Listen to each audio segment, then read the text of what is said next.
My mom had two passions in life: overworking in her successful tech firm and making up lies about my dad. He left us when I was a baby, and Mom hated him so much she wouldn't even tell me his name. But once when I was 10, I just wouldn't back down and kept asking, and finally she caved. Fine. Your dad's name is Roald Dahl. Can you leave me alone now? I was so excited. I had a name. I'd find out more about him, which I did only a few days later when our teacher said we'd be reading a famous book called Matilda by Roald Dahl. That's my dad. He wrote this book. I don't think so, Mila. He is. My mom told me that Roald Dahl is my father. Then your mom is lying, and you're stupid to believe her. The kids in class started laughing, and I was so mad I threw the book at my teacher's face, and I got detention for a week. Growing up, I tried asking Mom's friends about Dad, and I snooped through every corner of her room, always hoping I'd find some clue. And when everything failed, I turned to YouTube. People of the world, I need your help. My dad is lost, and my mom won't tell me where he is. I don't know his name or what he looks like, but I do know that he's very handsome. Like me, my mom looks like a cross between a Dracula and a very sad clown, so I'm definitely not like her. Anyway, I just want to talk to my dad,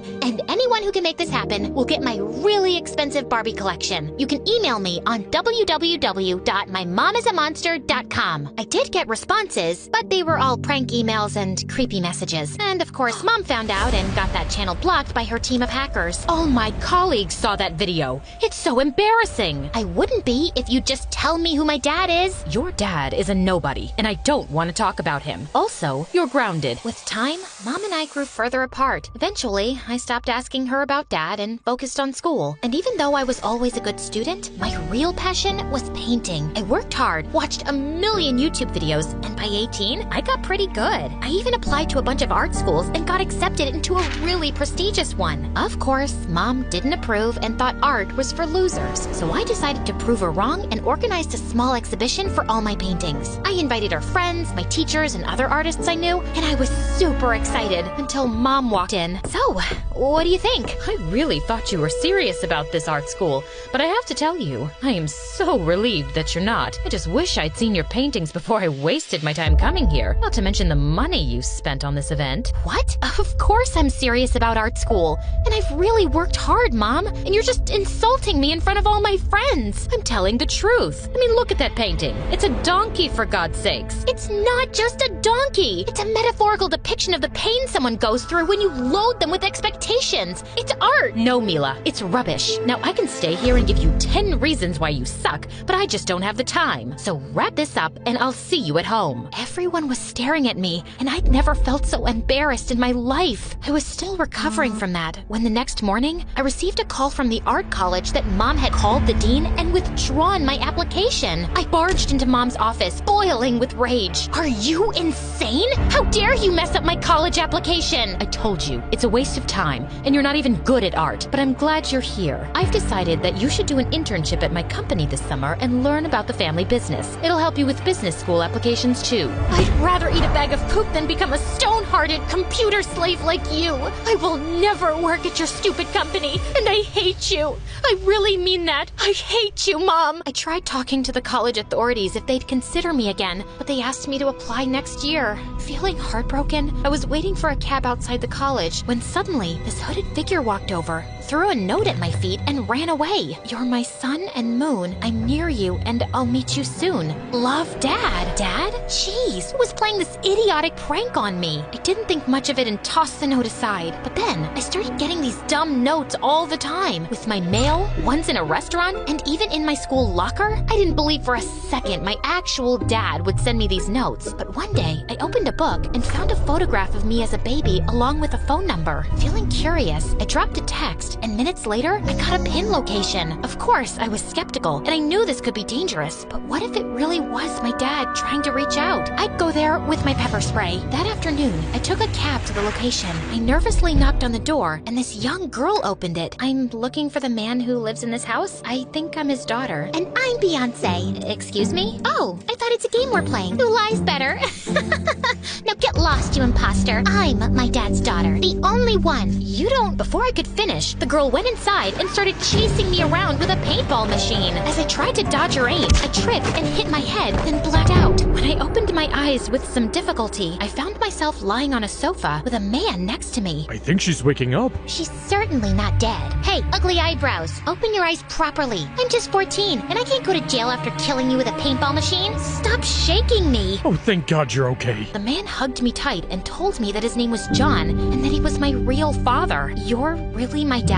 You sent me all those notes? Yes. You creeped me out. Why didn't you just get in touch like a normal person? Because I was scared of your mom. Dad explained how Mom and Dad started their company together. But then Mom got greedy, started taking on clients for illegal things like hacking into companies' databases and stealing information. When she got busted, she framed him and he went to jail. I was released a few years later, but I couldn't find a job here, so I went to Spain where I met Estelle's mom, but I missed home, so I came back. Mila, your mom ruined my life. Dad started sobbing, and I felt terrible for him. Of course, it sounded just like Mom. If she could crush her own daughter's dreams, she could do anything. The entire next week, I met Dad secretly without letting Mom know. He was sweet and really interested in my life. It was nice to have a parent who actually cared. And eventually, I told Dad about how Mom had withdrawn my college acceptance and how angry I was. And Dad suggested I move in with him. It'll give you time to calm down and we can bond better. I know my house is smaller than you're used to, but it's full of love and care and— Mold! What? Gold! Like golden hour. So good, it'll make your ugly face shine. Anyway, continue. So, what do you think? I'm in. And the next day, I told Mom I was leaving for a vacation and went to Dad's. I was looking forward to having a peaceful time, but Estelle was a nightmare. She spiked my food with earthworms, trashed my closet, and wrote threatening messages on the bathroom mirror. And one day, I was hanging out in the food court at the mall with my friends when out of nowhere, Estelle joined us. Did you follow me here?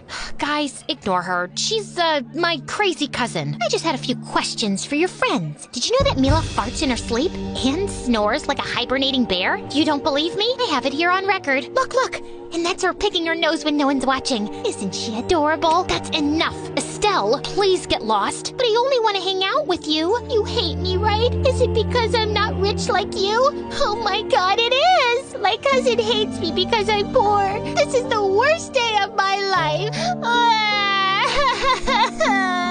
And Estelle started howling before dropping to the ground, and everyone was staring at us. I even had security come over to ask if everything was okay, and I literally had to drag her out of there. I went to Dad's room to complain, and he calmed me down. Estelle has had a tough life. Her mom and I never had the kind of money you did, and we were always working to make ends meet. She didn't get our attention and basically grew up alone. She's just acting out. Give her some time to warm up to you. I could kind of relate to that, so I softened towards Estelle and decided to make an effort. I thought I'd pick her up from school one afternoon, but when I got there, I saw a bunch of girls surrounding Estelle. Hey, double eyes, if I take your glasses away, will you turn blind? And what's with your hideous outfit? Wait, I might have something to make it better. And with that, one of the girls threw mud on Estelle, and she didn't even react. The girl charged at Estelle again. I walked in and pushed her away. Don't you dare! Hey, who the heck are you? I'm her sister. Now, if you don't want me to break your pretty nose, I suggest you buzz off. The girls looked scared and ran away, and then Estelle turned to me. You didn't have to do that. I know we hate each other, but you are technically my sister. It's kinda my job to look out for you. Aw, you almost made me cry, which never happens. Care for some ice cream? You're paying, obvi. We actually ended up having a really good time, and Estelle even opened up to me. She told me her mom was in Spain, working to give her a better life. My parents got separated a while back, and I'm only here with my dad for a few months before I return. Will you stay in touch with me after you leave? Don't hold your breath. Estelle had a weird sense of humor, but at least I wasn't the target anymore, and we only got closer. Life was finally looking up until one day I walked into the kitchen to find Dad looking tense over a pile of papers. Is everything okay? I have no money and the bills are just piling up. If things don't get any better, I might have to pull Estelle from school. I'm sorry, Dad. Is there anything I can do? I could give you my credit card. And who would pay for that? My other credit card?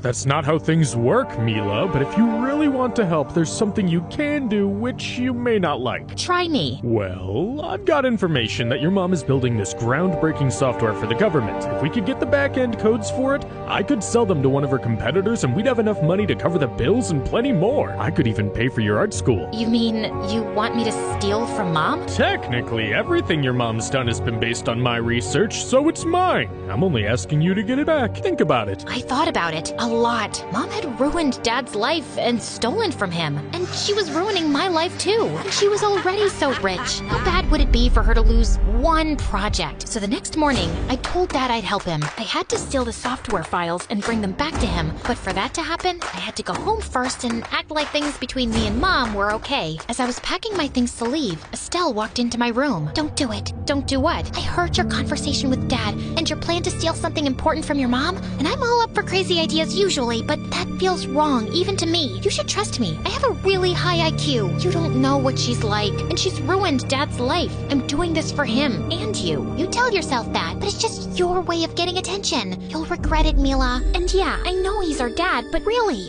why are you trusting a guy you just met a month ago? just go away and play with something, Estelle. You're just a kid. No need to butt into grown-up business. Fine, don't say I didn't warn ya. I went back home the next day, and Mom was pleasantly surprised. I've had a lot of time to think, and you're right. I don't want to be a painter and die poor. I'm ready to take you up on the internship offer. If that's open. Of course it is. I'm so happy you finally found your way back. Mom hugged me, and a couple of days later, I started working for her. I kept a close watch on Mom, carefully observing her routine. Any chance I got, I sneaked into her office, but I didn't find anything. So a few days later, while Mom was away, I stole the key to her home office from her room, and sure enough, I found the files on her personal computer. The next day, I went straight to Dad's and handed him the flash drive. Excellent, Mila. Now you can just sit back and relax while I put this information to good use. Did you really mean it when you said you'd pay for my art school? Of course, honey. Why wouldn't I mean that? Well, you've lied about everything you've ever said to me. You can see why I would have trust issues. Excuse me? What do you mean? I was so angry at Mom, and I'd been so keen to find you that when I finally met you, I just believed everything you said. But when you asked me to steal from her, I began wondering if you turned up in my life because you actually cared about me, or if you just wanted to use me to get back at Mom.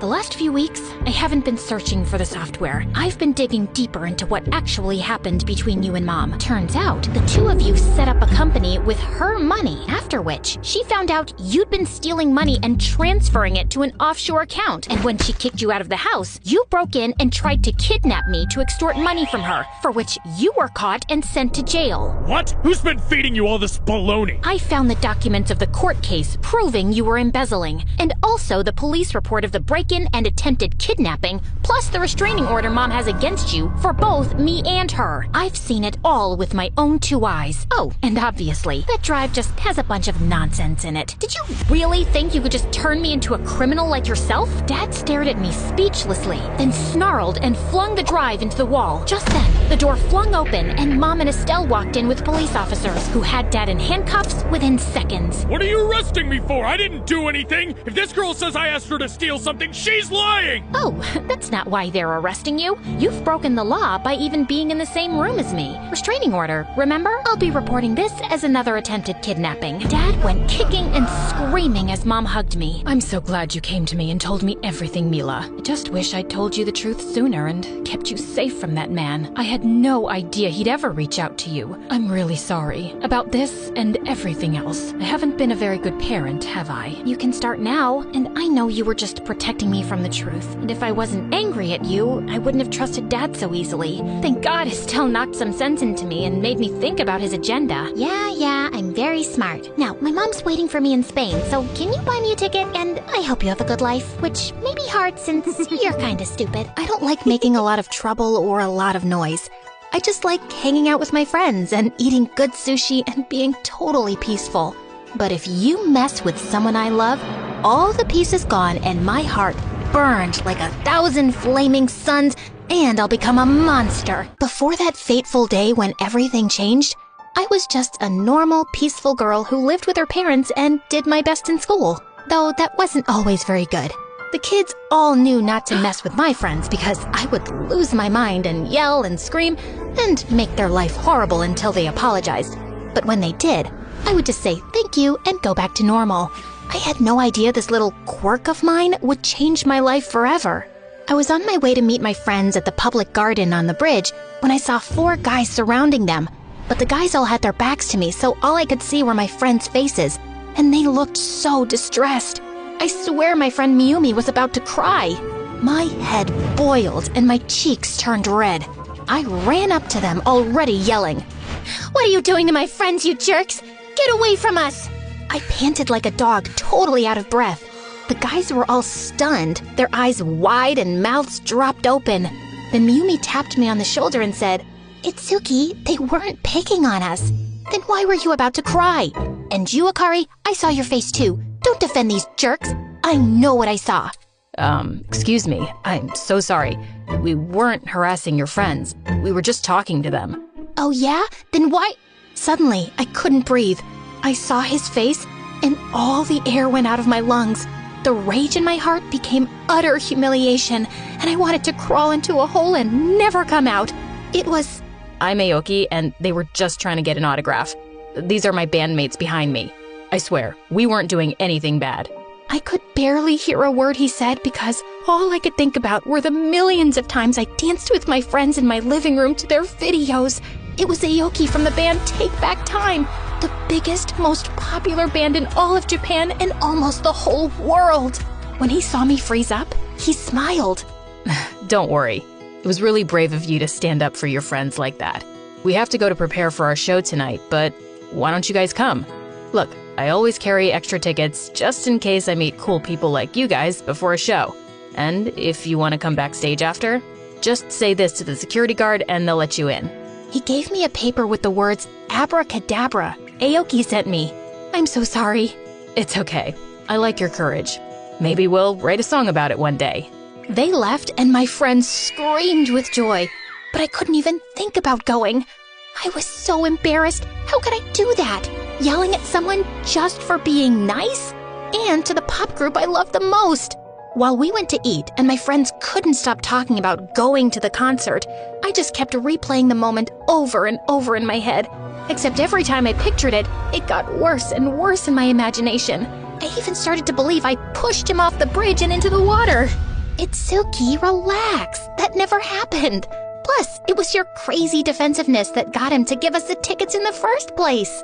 I'm not going. What? Are you crazy? This is the chance of a lifetime. We get to go backstage. Yeah, and I get to face Aoki again, my hero who I've idolized since I was in middle school. Except now, instead of meeting him like I always imagined, he'll always think of me as the crazy girl who punched him and made him cry. That didn't even happen. Well, that's what I remember, and you can't change my mind. So no, I won't go. I'll stay home and eat ice cream and cry. That night, I was home, eating ice cream and crying, when my phone dinged with a text message from a number I didn't recognize. All the message said was, outside. I looked out my window and there he was, the black SUV parked behind him. I assumed in case anyone saw him and he had to run away. I thought maybe I was dreaming, but nope, it was real. Even in my house, I couldn't hide from my embarrassment. I opened the window. I don't have makeup on. I can't come out. How did you find me? I asked your friends when they came backstage. I just want to talk. I wanted to talk to you. Talk to me about what? Come down and I'll tell you. I took a deep breath, got myself as ready as I could with such a short amount of time, and went out to meet him. Even now, after doing a whole show for hours of dancing and sweating, he looked perfect. I can't believe you came here. Don't you hate me after I yelled at you for no reason? Hate you? I think you're the coolest person I've ever met. I think your idea of cool and my idea of cool are two very different ideas of cool. He laughed. I wasn't even sure I'd made a joke. What did you want to talk about? Before we get to that, do you want to go to the beach? Now? It's the middle of the night. I know, but when I'm on tour, I almost never have time to go. Today was my only chance, but I wanted to see you, and I figured this way we could do both. So, I went to the beach, in the middle of the night, with a pop star. I guess I still wasn't sure this wasn't a dream. But on the way, we talked about regular things, like how he missed school and what TV shows we liked. And he asked me a lot about myself, and I just blabbed on, and by the time we got to the beach, I actually almost forgot he was famous. He was just a normal boy in my eyes. We sat on the shore, the stars shining, and it was so beautiful, except it was freezing. I tried not to shiver. I didn't want him to think I was uncomfortable and that we had to leave, but I couldn't help it when he asked me, "Are you cold?" "No," I stuttered, my teeth clattering. He took off his jacket and gave it to me. Finally, I could relax and enjoy being there. What I wanted to say to you is, I admire you. Me? Why? For yelling at you and making a total fool of myself? Yeah, actually. I'm kind of kidding, but the truth is, my whole life, I could never stand up for myself. I've always been so reserved and shy and, if I'm being honest, scared. But because of what you did, I finally had the courage to stand up to our manager tonight. He has been terrible to me and the others for years. And because of you, we're free of him now. I didn't know what to say. I had no idea being myself and just defending my friends could have such an impact on someone's life like that. We walked along the beach, and as we talked some more, I couldn't believe how funny he was. And then, out of nowhere, it started snowing. We had been so busy talking, we didn't even notice it got cloudy. He took my hand while we stood there, watching the snowflakes fall. I looked him in the eye. Thank you for taking me out tonight. I'm having a really good time. Everyone thinks I'm so happy all the time because of what I do, but to be honest, sometimes all I want to do is talk to someone, connect to someone who doesn't see me as just part of their job. No one has ever said thank you for just spending time with me. I'm sorry to hear that. Those people don't realize how lucky they are to have you. He looked into my eyes, and that tiny little moment suddenly became an endless ocean. He leaned in to kiss me. I closed my eyes. I couldn't believe it. My first kiss was gonna be with the biggest pop star in the world. Then, a wave washed over our feet and I screamed from the cold. He laughed, and I did too. And then suddenly, a warm light fell over me. It was pink and yellow and purple, and I realized it was the sunrise. We had been there all night. Oh no, I'm gonna get in so much trouble with my parents. He got me back home as soon as he could. When he parked in front of my house, he said, If you ever want to come to my concert again, text me and I'll get you in. And use those words and come backstage to visit me. I leaned over and kissed him. The kiss made time stand still all over again. I swear in that moment, even the sunlight froze. When I pulled away, I was a little embarrassed. I'd done it without even thinking. I wondered what he would say. He just smiled and said, The bravest girl I know. Finally, I went home, but my parents were already awake, and they were furious with me. I apologized, but I couldn't help but smile, which only made them angrier. They sent me to my room and said I was grounded for a whole week, but that was fine with me. For the next few days, all I did was write about that night.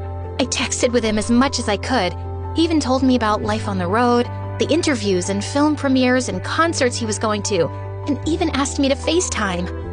Wow, while I'm locked in my tiny room with nothing to do, you're out traveling the world, meeting famous people, singing to thousands, and watching movies that haven't even come out yet.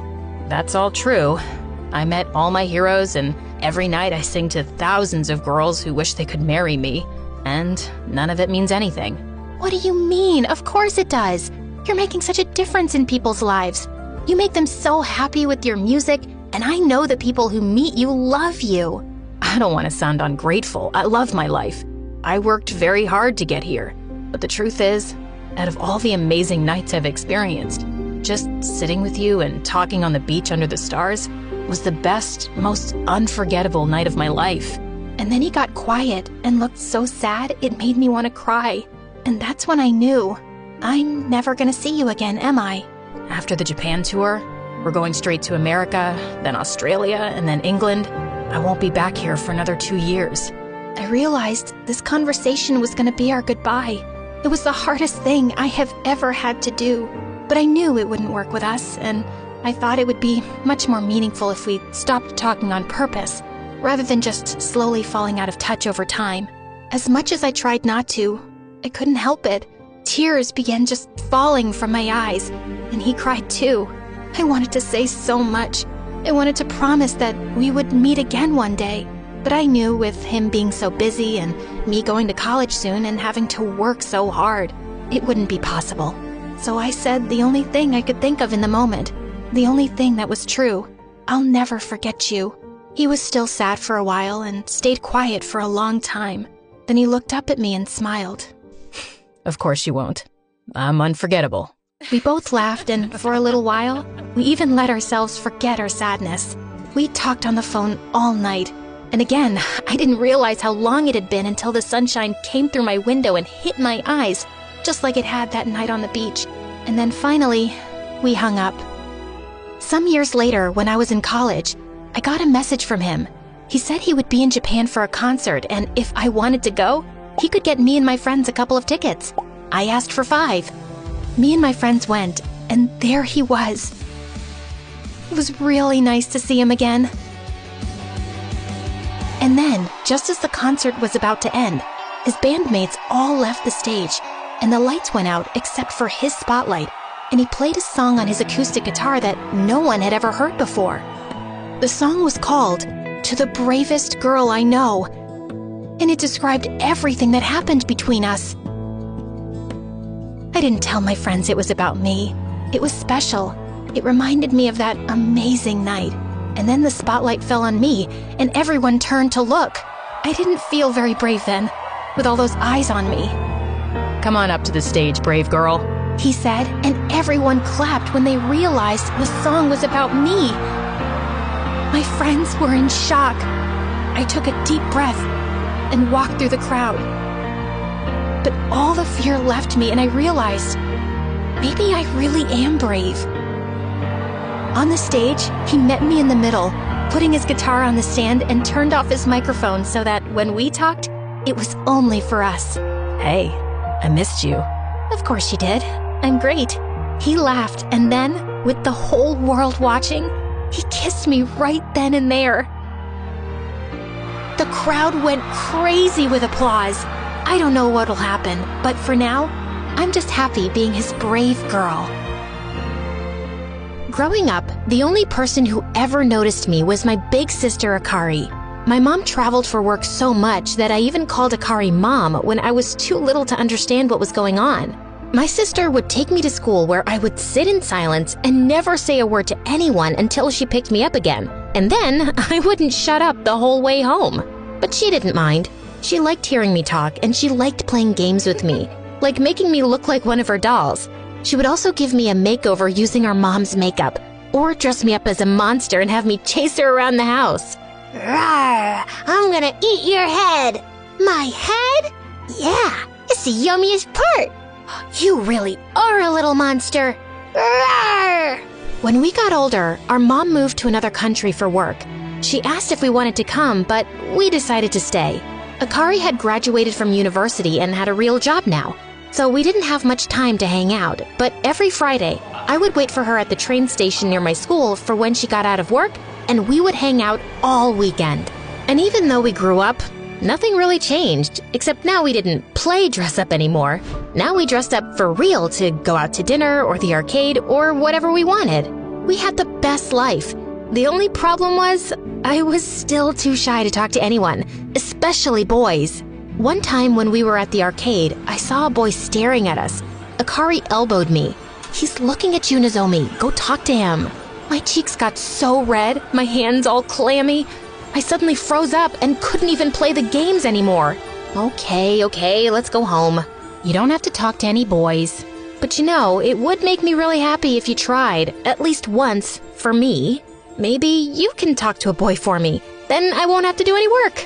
She gave me a dirty look, but she was only kidding. I knew she was right. I just had no idea how I would ever talk to a boy. Then one Friday, the train that was supposed to arrive didn't come, and suddenly I got a really bad feeling. After 30 minutes, the train finally came, but Akari wasn't on it. I called and called, but she didn't answer. Then finally, I got a call, but it was from a random number. Hello? Is this Akari's sister, Nozomi? This is the hospital. Your sister was in an accident. She's in a coma. All the air left my lungs. In the hospital, I found her lying there with her head bandaged. She looked like she was sleeping. They didn't know how, but she fell onto the tracks and hit her head. The doctor said it was impossible to know when she would wake up. From that day on, I started visiting her every day. I usually read to her, but one day I forgot my book, so I just talked. And when I left, I ran into the nurse in the hallway. "If you have time, maybe you can talk to him too. He's in a coma like your sister. I think he was part of the accident she was involved with." "He was?" "I think so. But we don't know who he is. He didn't have any ID when he was brought in." he had no one to visit him? I felt so sad. I imagined my sister being here all alone with no one to talk to her all day. Before I knew it, I was in his room. He looked a couple of years older than me. I sat down beside his bed and without even realizing it, I was just talking to him just like I talked to Akari. 30 minutes later, I was finally out of things to talk about. That's when I realized something. You know, you're the only boy I've ever talked to. You're a really good listener. I started bringing 2 books to the hospital every day after that. One for my sister and one for the boy with no name. Something strange happened after I was reading to him for a few days. Every night when I went home, I would think about him and even dream that we met and talked and fell in love. I realized it was ridiculous to fall in love with someone I didn't even know. And the next day, when I read to him, I tried to push the thoughts away. But for some reason, I just couldn't help but think, maybe it was love at first sight. That night, I decided to leave the book I had been reading to him in the hospital closet so I wouldn't forget it. But when I opened it, I saw there was a leather sketchbook inside. I opened it and saw that it was drawings of people at the train station. Every page was a different person. I flipped until I found my sister. I couldn't believe it. I realized then that the nurse was right. They must have been in the same accident, and it gave me a great idea. Maybe if I could find out what happened, I could find out who he was. I went to the train station from his drawings. It was the same one Akari used to come and see me after work on Fridays. I saw a woman waiting for the train. Excuse me, do you know about an accident that happened here a few weeks ago? Yes, I was here. A young woman fell from the platform as the train was coming and she hit her head. She would have died, but then the boy jumped down and picked her up. But as he pulled her away, the side of the train hit his back and he fell too. Whoa, the boy I had been reading to all this time had saved my sister's life. Maybe I wasn't so ridiculous for having feelings for him. Maybe it was destiny. Then the woman pointed to an elderly lady. That older woman, I think it's the boy's grandmother. She's been coming here every day waiting for him. We tell her he's in the hospital, but she doesn't remember. I was so sad to see her waiting there for him. I wanted to tell her what happened. Excuse me, ma'am. Are you waiting for your grandson? Yes, he's never late. I don't know what happened. But I decided if she couldn't remember anything, maybe it wasn't a good idea to tell her something so terrible like he's in a coma and might never wake up. But I couldn't leave her there like that, waiting for him. She had a cane and looked very weak. I'm sure he'll come home soon. Can I help you get home?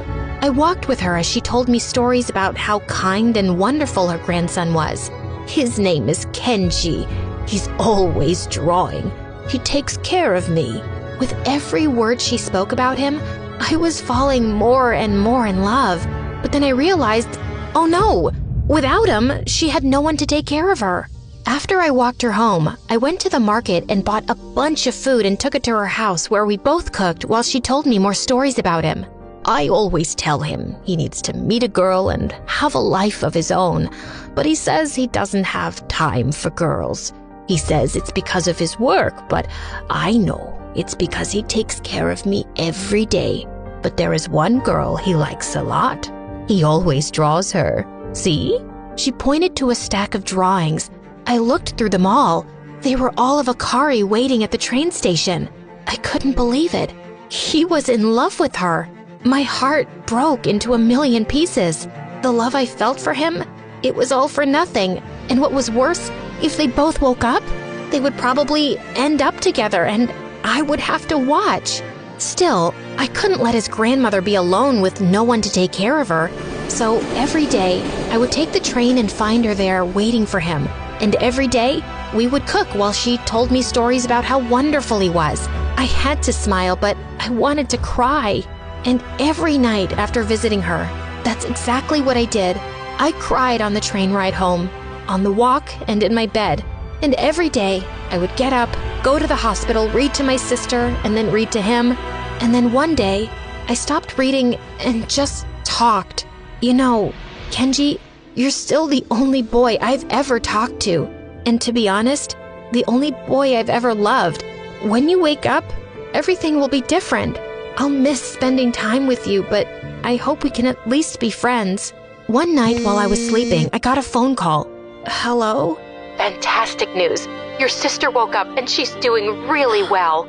I ran to the hospital and found her sitting there eating pudding. She smiled big when she saw me. I hugged her so tight she begged me to let go. Before we left, I asked the nurse, "Can I come back to see him again?" "I'm sorry, but we don't allow anyone up here except family. I wasn't supposed to let you visit him at all, but I felt so bad." "Oh, I see. Can I say goodbye?" She nodded and went to Kenji's room. "When you wake up, I'll make sure you and my sister meet again. Oh, and don't worry. I'll take care of your grandmother until then. Goodbye, sleeping boy." I asked if Akari remembered anything, but she didn't. "I heard a boy saved your life when you fell." "Really? I would love to meet him one day." "I'm sure you will. Fate has a way of making things happen." After that, Akari was still too hurt to work, so she just lived with me.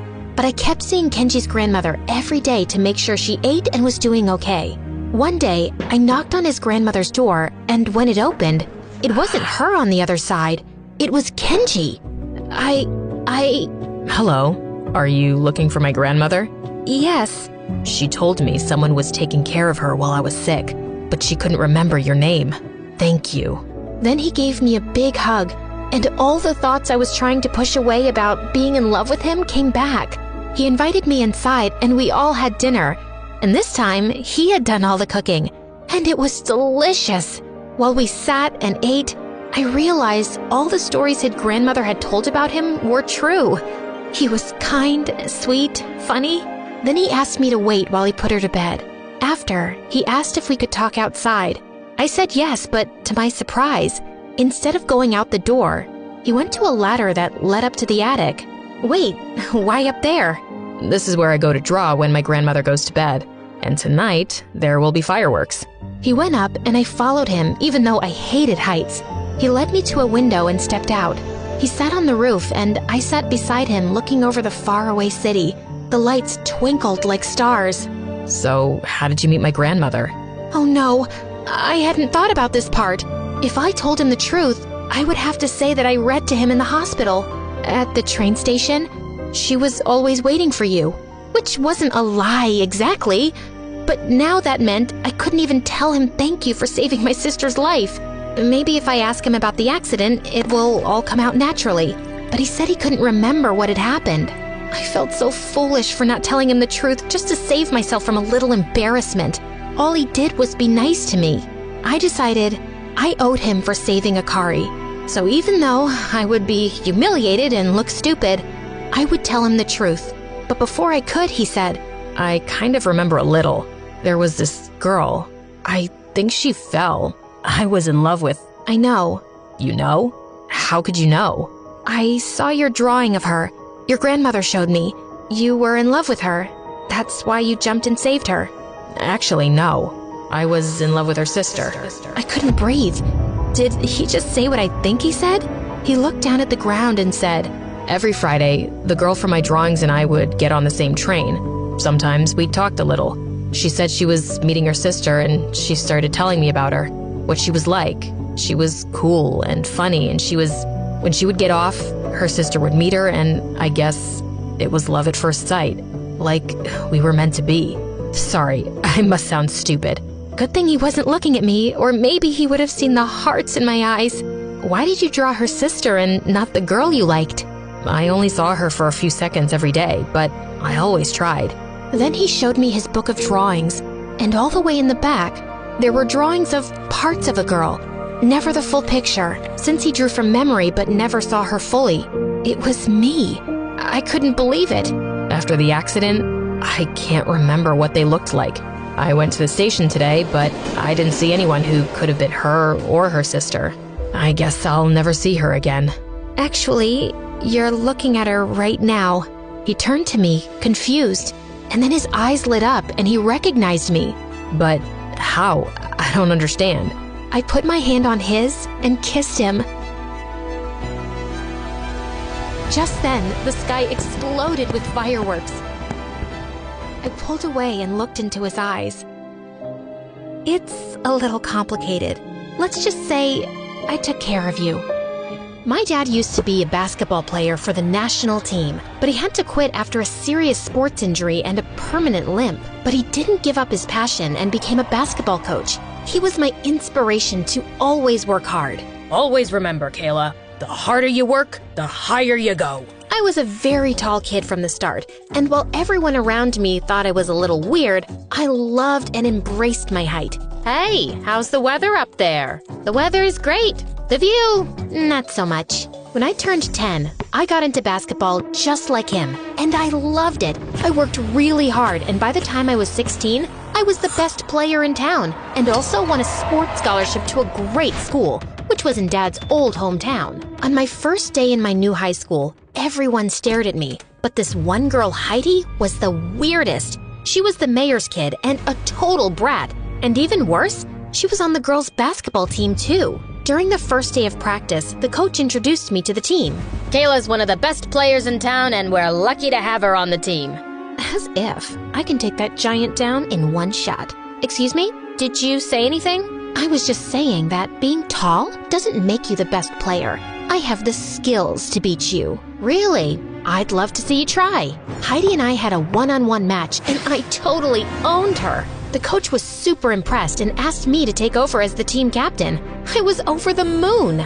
Wow, that was impressive. I looked behind to see a cute guy towering over me. For the first time ever, I'd seen a boy taller than me. Well, thank you. I don't think I've ever seen Heidi get this angry. You did a fab job. I'm Jay, by the way. Jay was in my class and the captain of the boys' basketball team, not to mention the hottest guy around. After that day, Jay and I started hanging out a lot and even trained together in school. By the time we were in our senior year, Jay was my best friend and we were always together. Things were great, and when I broke the record for highest baskets in a season, Jay was the first one to cheer for me. Wow, look at you. You had a great season.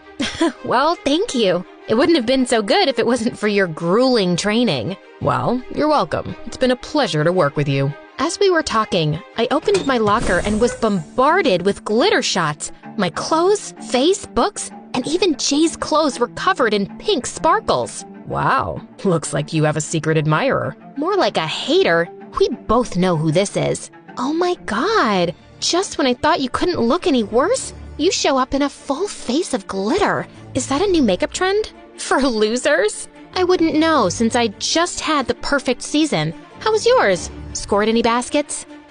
Cheeky are we? But hey, look, you've ruined Jay's clothes too. Just like you're ruining his reputation by hanging out with him. Why don't we ask him? Don't look at me. I just want to get changed. I am terribly late for class. As Jay left, Heidi stared at me with death in her eyes. What is your problem? You've been after me since the day I came here. I want you to pay for what your dad did to my dad. What? What did he do? And isn't your dad like the mayor? Yes, he is. But your dad made him miserable in school. He was a bully, and I'm gonna take his revenge on you. Someone's gotta pay. I think you're confusing my dad with someone else, weirdo.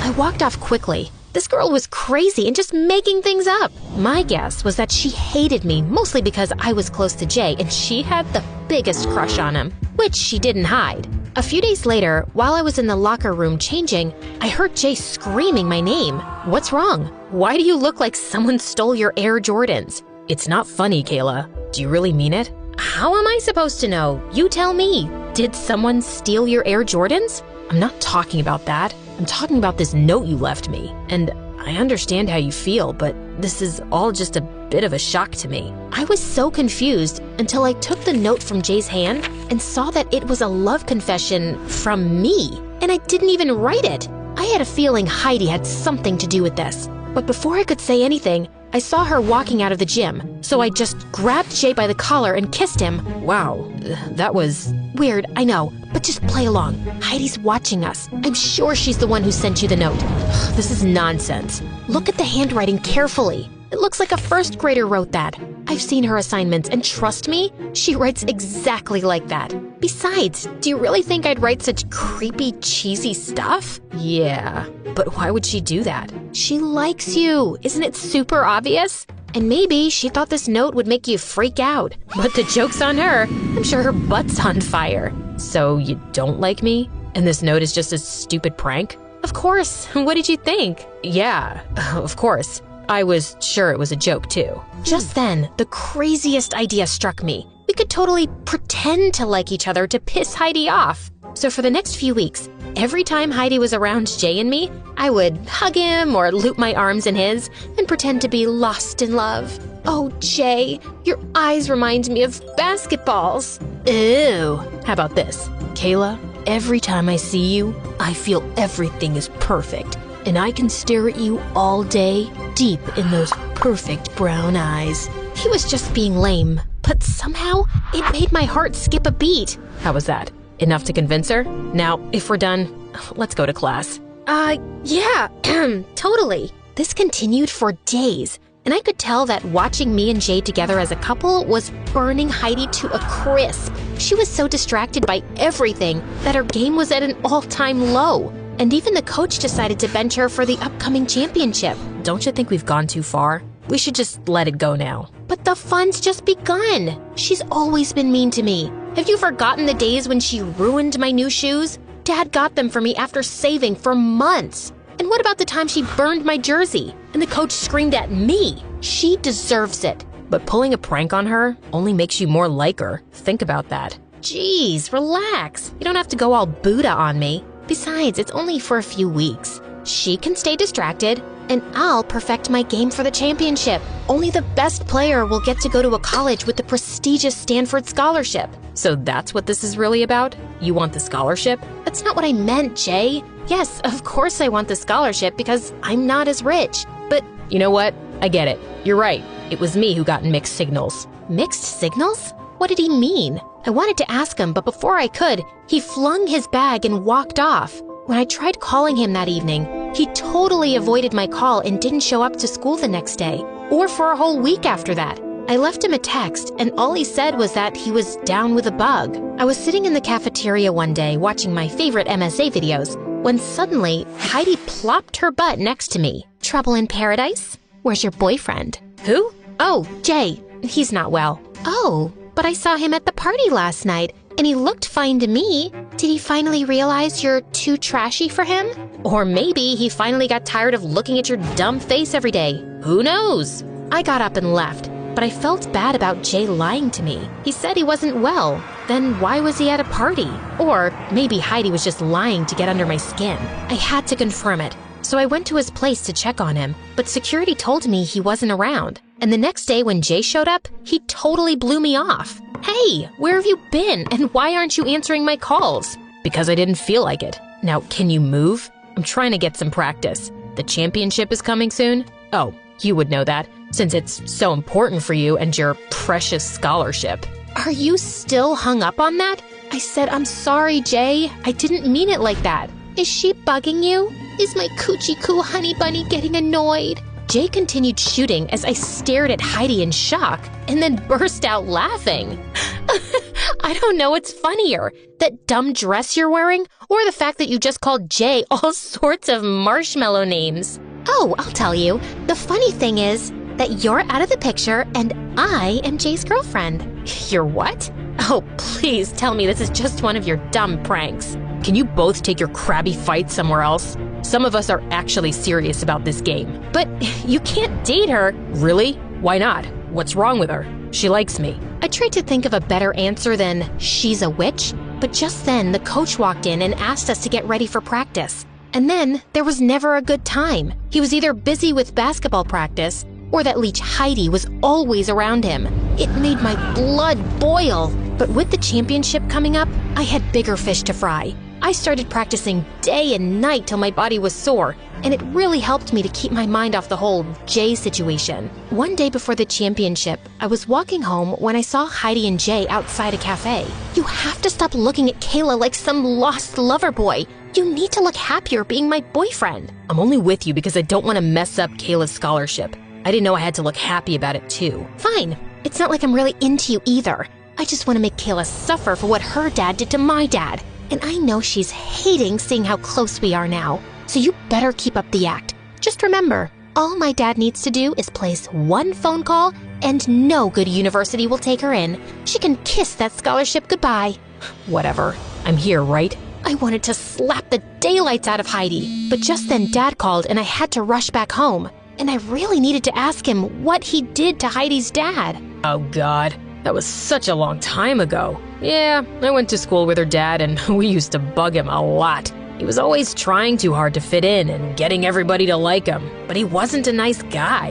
Maybe I wasn't very nice to him either, but it was decades ago. He's 10 times more successful than me now. Looks like he's still holding on to a grudge and his stupid daughter is taking it out on me. I couldn't sleep the whole night thinking about the whole situation. Jay was my best friend, and that witch was blackmailing him into dating her because of my scholarship. I had to put an end to this. So the next day, I walked straight up to Jay. Kayla, this is the boys' locker room. You need to dump Heidi. I heard you two talking by the cafe last night, and I know she's blackmailing you with my scholarship. But Jay, you don't have to do this for me. And stop blinking like that. You're freaking me out. I just don't know what to say. Listen, Kayla, the scholarship is important to you. And if I can keep Heidi off your back for a couple of days by doing this, then what's the harm? I don't like it. I can't see you two together. Why? Jay looked into my eyes, and I could feel my body melting at his touch. What was happening? I wanted to say something, but it was like words had fallen out of my brain. Was I falling for my best friend? Just then, his teammates called him and Jay left for his match. I waited by the courtside to talk to him later, but as soon as the match was over, Heidi leapt onto him and I couldn't stop myself from pushing her away. What the heck? How dare you touch me? How dare you touch him?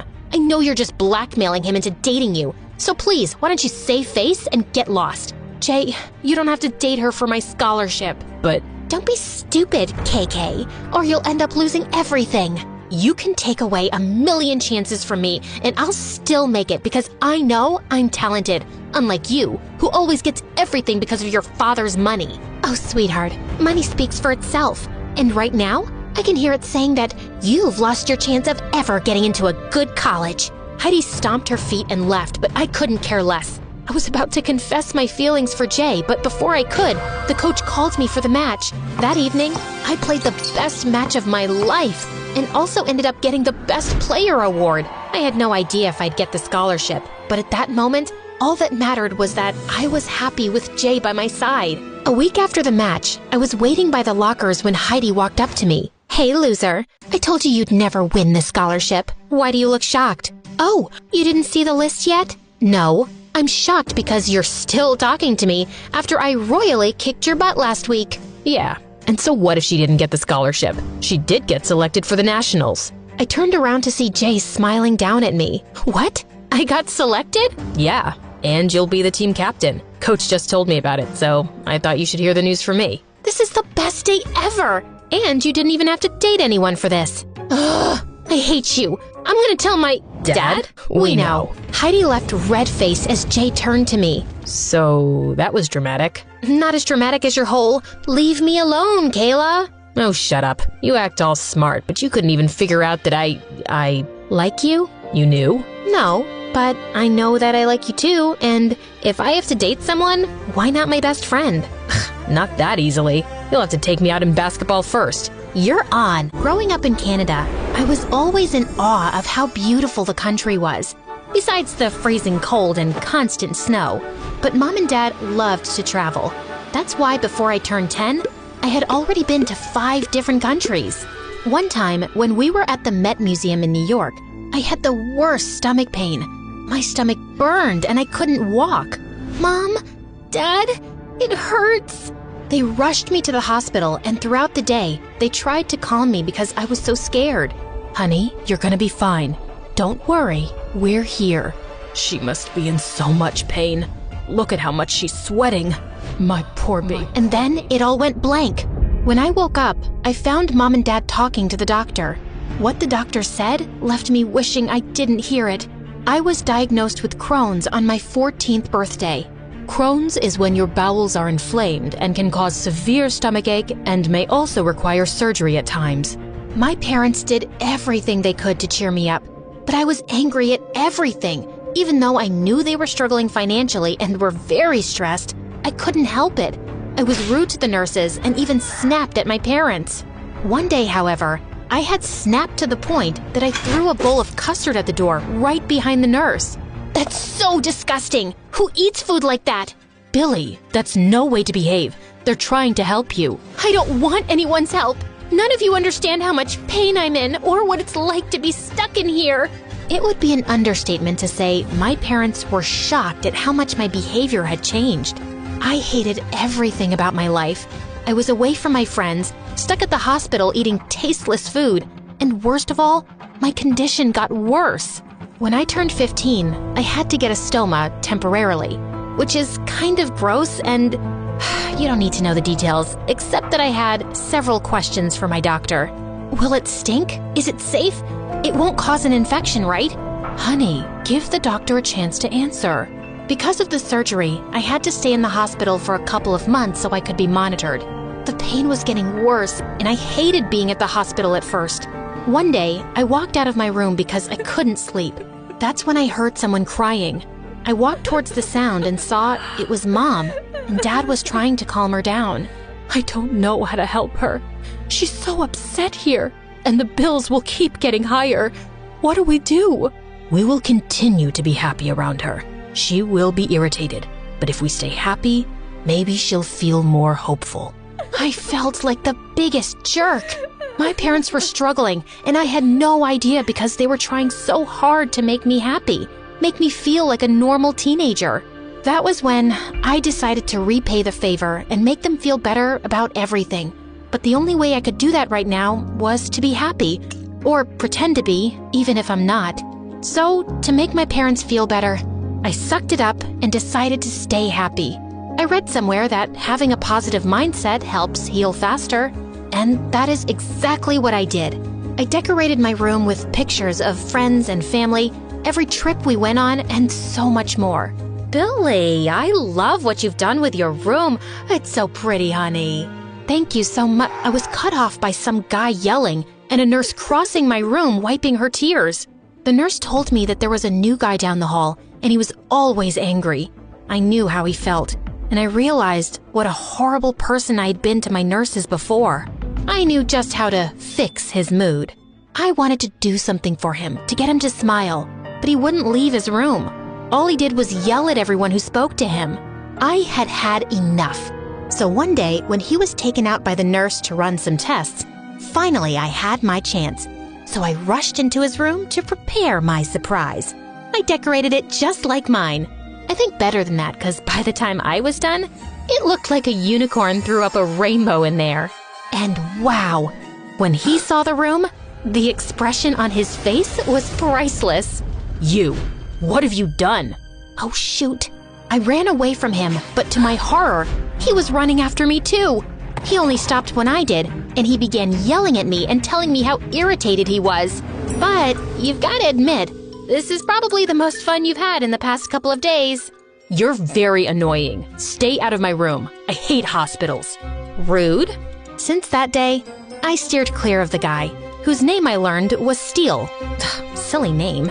And he seems to get bent out of shape much easier than his name suggests. He stayed away from me too. And every time he saw me, he would glare and walk the opposite way.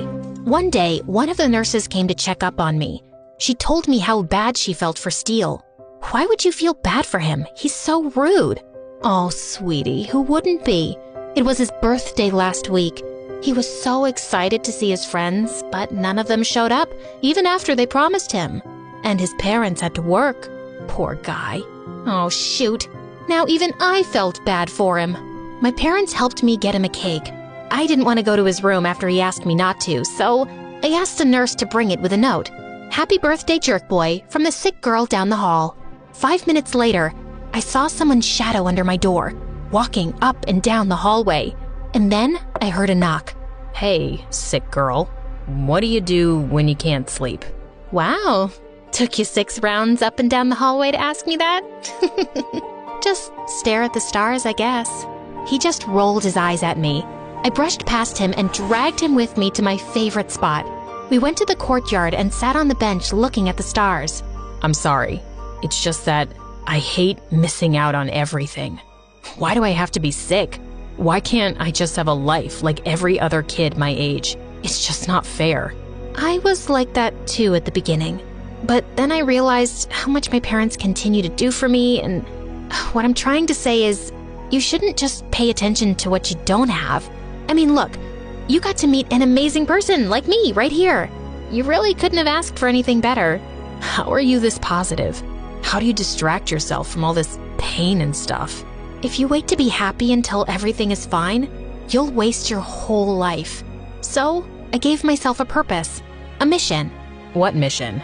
I haven't told anyone before. Oh, well, you don't have to tell me. No, it's okay. I need motivation to work harder on it. So here goes.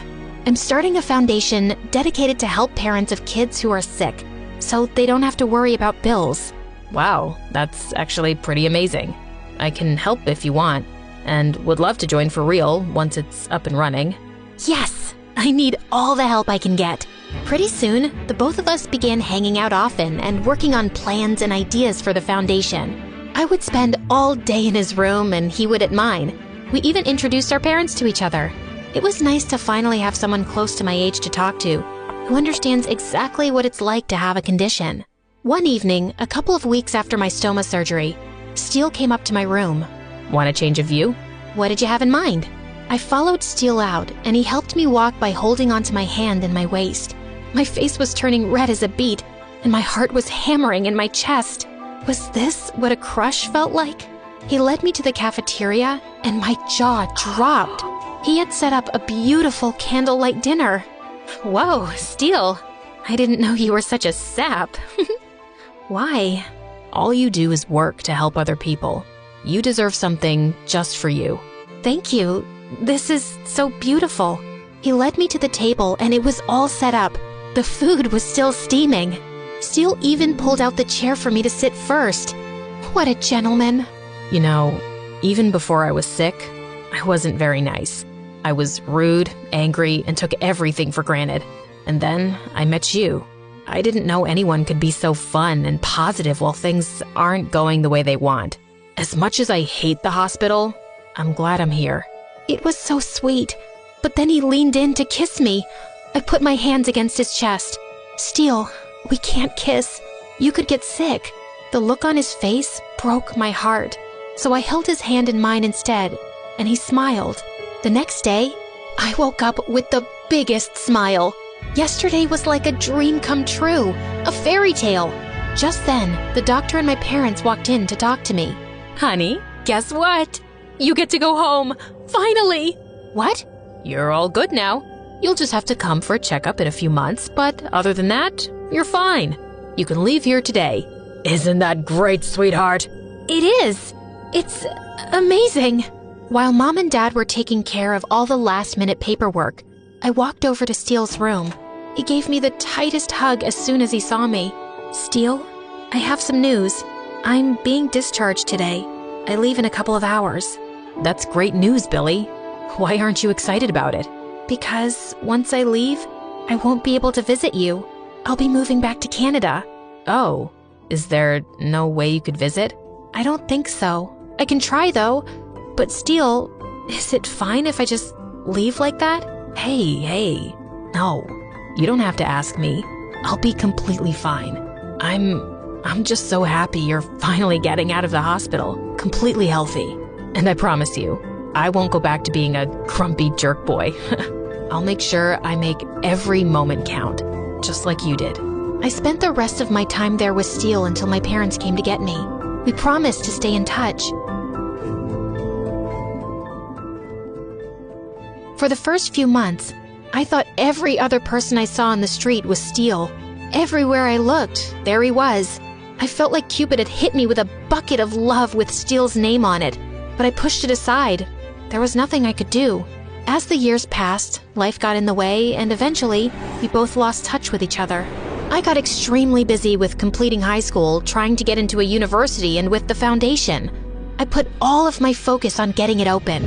After organizing talent shows and competitions as fundraisers and to get some awareness on it, I got some attention and eventually got to meet the CEOs of the biggest organizations who wanted to help me out with my own foundation. But I was in for a shock when I spoke to them. So, from all the donations and money you make, we will get 40% of the cut, and you can decide how much you want to keep and give the rest to the families.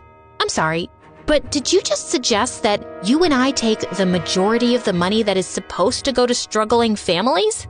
Of course, I don't agree. That is not the goal of my foundation. You're just a child. This is how it works.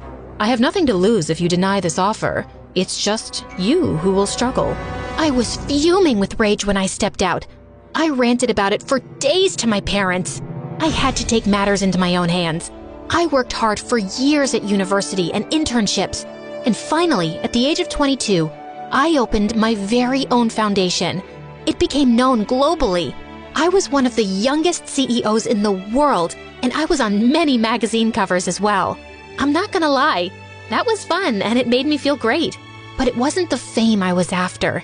It was the families I got to help out. Many people showed up to donate and help out, and one day, my assistant ran up to my office to inform me that we had gotten one of the biggest donations ever, a whopping $100,000. He's here right now, and he wants to work with us as well. Isn't this exciting? Can I show him in?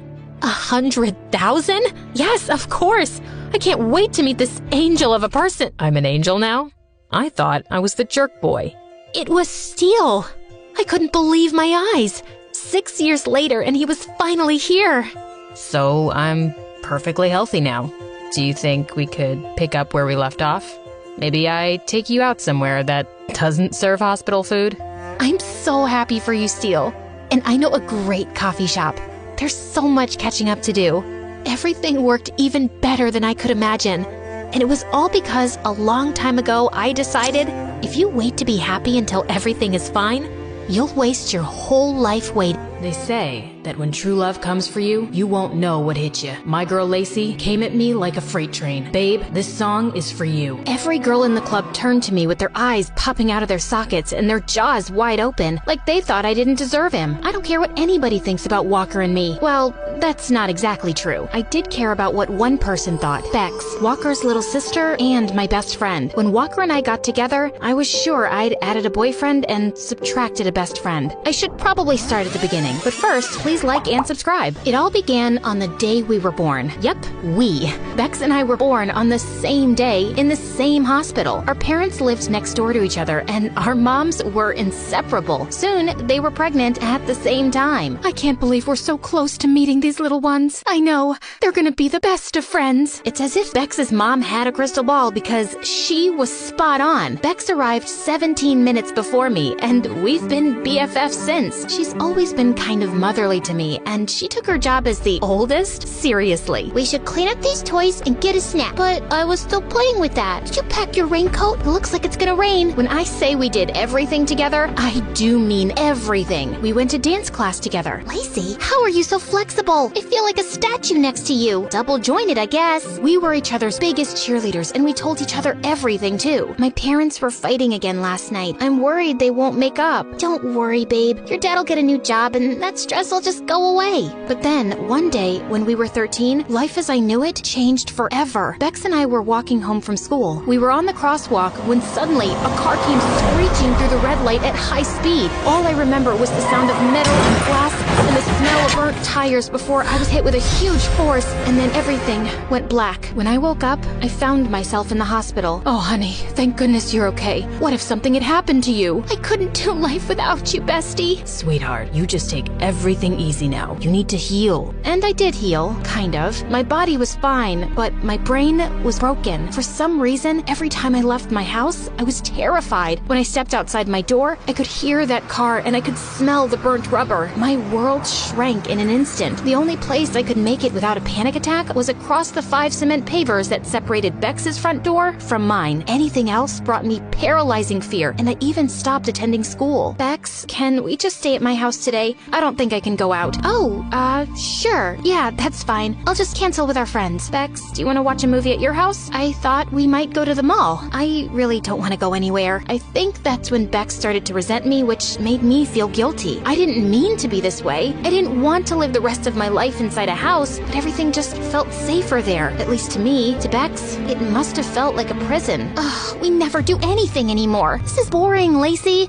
There's so much out there to see and do. I was ashamed. Why was it so hard for me to just go outside and act like a normal teenager? Bex, you can go to the party if you want. I'm gonna stay here. Are you sure? You could try coming, right? We can leave early. Couldn't you just try today for me? Who knows? It might not be as bad as you're imagining it. A party sounded about as much fun as scrubbing tiles with a toothbrush, but I decided to make an effort for Bex. I was sweating bullets, and my heart was pounding by the time we made it to the party. My friends from school seemed happy to see me, though, and I started to relax just a bit. I sat down in a corner, not ready to join the dancing crowd yet. Maybe Bex was right. This wasn't so bad. But just then, a waiter carrying a tray of drinks suddenly tripped, and everything went crashing to the floor. The sound of the smashing glass sent me into a panic. I dove under the table and buried my head in my arms, crying hysterically. Everything went completely silent, and Bex tried her best to make me come out, but I couldn't move an inch. Eventually, she had to call my parents to come and take me. Lacey, I'm sorry. I didn't know. I've been trying to tell you. I can't go out, and now things are even worse. Everyone probably thought I acted like a freak. I'm not trying to hold you back, Bex. You want to go to parties? You can go without me. I won't mind. Okay then, maybe I will. A few nights later, I went over to Bex's house, but I found her brother Walker instead. He smiled, and I was distracted by the dimples on his cheeks. Hey, Lace, Bex isn't here. Whoa,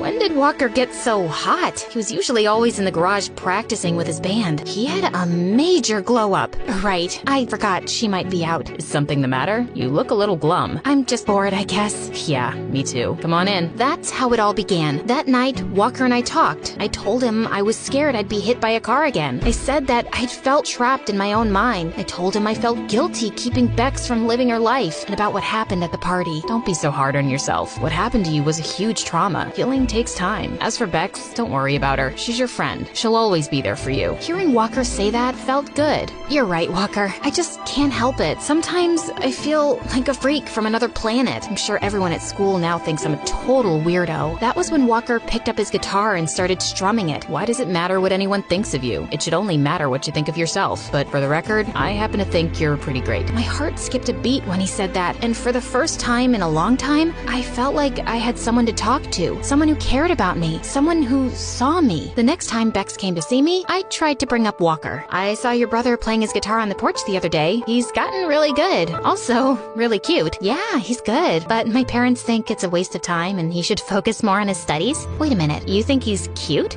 Just an observation. He didn't look too bad from my window. You know he's off limits, right? Because the last time he dated a friend of mine and broke up with her, she shut me out completely. I never want him going near any of my friends again. I know all that, Bex. Don't worry. But soon, I was waiting for Bex to leave her house so I could go and spend time with Walker. Part of me felt like I was betraying her, but I was hooked on a feeling. The feeling I had every time I looked into Walker's eyes. It didn't take long for Walker to get hooked too. All these years, and I didn't realize what a cool person you were. Bex kept you all to herself. Walker and I started spending more and more time together. He told me he wanted to be a famous singer, but he didn't feel like anyone in his family supported his dreams. I did, though. No one gets to tell you how big to dream, Walker. You can do anything you set your mind to. I know my sister might kill me for saying this, but I feel like you understand me. I feel connected to you somehow. He leaned in, and in one moment, his lips were on mine. All the tension I'd been feeling exploded, and I almost saw stars. My knees felt wobbly, and my head spun. Whoa, you're perfect. But I could only think about one thing. Bex was gonna kill us. Walker, we can't do this. Bex is my best friend. So what? Don't give up on something that could be really good between us. Don't you feel it? His hand brushed my cheek, and soon I was lost in his eyes again, leaning in for another kiss when, what's going on here? I pulled away from Walker like he was fire, and I'd just been burned. Bex, I can explain. Explain what? Your spit-swapping fest with my brother? I told you, I would never be okay with this. Oh no? It looks like I was just betrayed by the two of you. I don't want to look at either of you again. Bex pushed her way past us, and I swear I felt my heart break. I stared at Walker, but with my chest so tight, I couldn't find any words, so I ran. I ran home to the safety of my bedroom, and that's where I stayed. For days, weeks, I missed Bex terribly, and even though I didn't want to admit it, I missed Walker too. Honey, this isn't healthy for you. You need to leave the house. I don't want to leave the house. I want to stay in bed and let my blankets swallow me whole. No, go outside in the yard and get some fresh air. That's not a request. It's an order. Her tone told me she wasn't messing around, so I headed to the yard with my phone, a blanket, and a grudge. That's when I spotted Bex dressed in workout gear and running shoes, her attention focused on her phone. She stepped out onto the crosswalk, and that's when I heard the car. Then I saw it. Bex, look out! Huh? The idea of me getting hit by a car paralyzed me with fear, but the idea of Bex getting hit by a car was unthinkable. I tackled Bex to the ground so fast that we both just stared at each other, shocked and breathless. Lacey, you saved me. Of course I did. I can't do life without you, bestie. You're my best friend, too. I didn't mean to kiss Walker, Bex. It just made me feel less alone. Bex looked ashamed. Walker told me everything. He said you inspired him and supported his music. He said you were like a song to him. And I'm sorry. I haven't been a good friend. I should have wanted you to be happy. I do want you to be happy. Walker raced out of the house and came running to us. Stop fighting. You're friends. We're not fighting. We're making up. If being with each other makes you happy, I want you to be happy. Both of you. Bex, does that mean... It means that Lacey can be your song again. With that, Bex left us standing there. Walker, Be my girlfriend. No more secrets. No more hiding. Yes. 100% yes. You helped me believe in myself. You did the same thing for me, Walker. I feel stronger now. Like I can do anything. Anything? Anything. Walker stepped forward, taking my hands in his. Would you come to my first real gig? It's tomorrow, but only if you're ready. I hadn't left my house to go anywhere but school for such a long time. But when I saw the hope in Walker's eyes and the support I would give him by going, I felt I could do it. I think I'm ready, Walker. Walker wrapped his arms around me, pulling me close for a kiss. Bex squealed and gave me a big hug. This is it, babe. My brother is living his dream. I was born to workaholic parents, so I didn't see them much growing up. My babysitter didn't find me too interesting either. She'd spend hours watching TV, watching weird wrestling competitions on the TV, while I would spend endless hours drowning my face in fashion magazines. It was my dream to start my own clothing line someday, and it would be so successful that my parents wouldn't have to work another day in their life and spend all their time with me. When I turned 16, Mom and Dad got me admitted into one of the best schools in the city and took me shopping to get some new stuff. I was smitten by this gorgeous designer handbag. Mom, can I have this, please? Emma, that's $3,000. We can't afford that. Not after that expensive school. Really? You work so much, I thought we were rich. Mom gave me a weird look and we left, but I couldn't take the bag off my mind, so I decided to make my own money. I made lemonade stands, mowed lawns, and walked every rich person's dog that needed a run, even ones twice my size. Wait, boy, not so fast! Right before the term started, I'd earned enough to buy a fake bag, and it looked somewhat similar. My first day, the entire parking lot was packed, but just then I found a cozy spot in corner. Slowly, I made my way in, feeling like a pro, until I heard an awful screeching sound. I'd hit a car and made a huge dent. While I was reeling in shock, calculating the damage, a tall boy stopped and stared at me. Wow, that's as big as the Grand Canyon. Good job. Sarcasm is not helping, dude. Do you have any idea whose car this is? Let me see. Looks like mine. Sure enough, he unlocked the door and tossed his backpack inside. My mind went into overdrive. How could he be so indifferent after I dented his very pricey-looking car? I'm so sorry. This is totally my fault. I'll make it up to you. Cool. Get it repaired then. I looked at him confused. There was no way I could afford to repair the damages. Before I could respond, he inched closer, and I swear he smelled like oranges. Or you could agree to go on a date with me. Your call. Take your time. There's no rush. I'm Caleb, by the way. He was cute, but I'd barely met the guy. I thought about it hard before saying yes, and later found out that Caleb was freaking rich. His dad owned a multi-million-dollar company, and basically everyone's parents at school worked for his father. He was like a huge deal. Caleb and I went on several dates after that, and I grew to like him. He was a great listener and totally grounded. I want to start a business of my own one day, like a super cute fashion line. That sounds ambitious, but I'm sure you'll pull through. I can feel it. A month later, when he asked me to be his girlfriend, he filled my car with roses and a giant stuffed teddy bear. I was happy, but the girls in school just went bonkers. On our first date as a couple, Caleb gifted me an expensive handbag, the original version of my fake one. Wow, that's awesome, but I can't take this. You're my girlfriend now, and you only deserve the best. Caleb insisted, and I couldn't say no. It was my favorite brand after all. One day after school, Caleb invited me to his place where he lived all by himself. While he swam in his private pool, I sketched new fashion designs in my journal. What do you think? Very chic. You know you don't have to work, right? I'll have more than enough money to support us. I know, but this is my dream, and I want to do this for myself. Whatever floats your boat, love. Just remember, I'll always be there for you. That summer, I decided to take a business class at a local community college, and I was by far the youngest one there. Not that I cared. I belonged there. I was busy concentrating on what the professor was saying when a heavy voice interrupted me.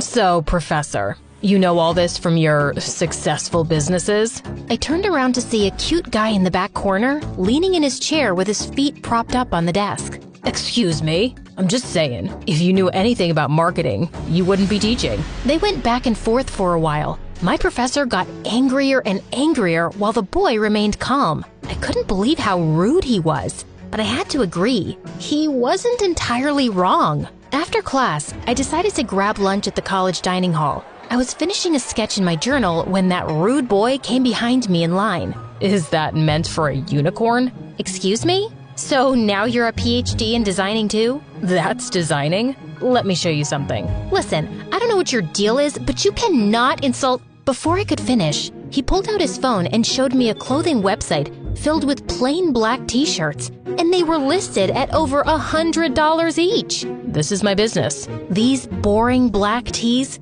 You could get these anywhere. He clicked a few apps and showed me his bank statements. The number almost made me fall backwards. How could this guy be making thousands of dollars selling regular old t-shirts? I don't get it. Why are you even taking classes? What can I say? I'm a sucker for knowledge.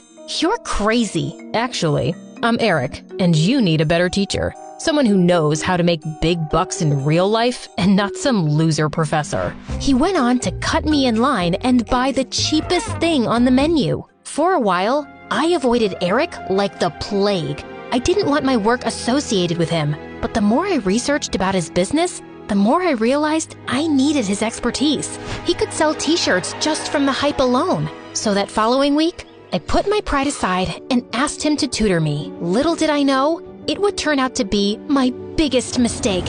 He talked way too fast and laughed at all my questions. He even made me work the customer service line for his business to understand how businesses work. I complained about Eric to Caleb all day. He's so rude and mean. I don't even know how to deal with him. Drop his classes then. I can't do that. He's good at what he does, and I can genuinely learn so much from him. Then take his attitude with a pinch of salt. Anyway, I have something that'll cheer you up. I want you to meet my parents. I was shocked. I only ever saw his dad on billboards or on TV commercials. Being nervous was an understatement. We met them at an expensive Italian restaurant in town the next week. His dad stood up to shake my hand, but when I looked over his shoulder, I saw none other than my tutor sitting at the same table. You must be Emma. We've heard great things.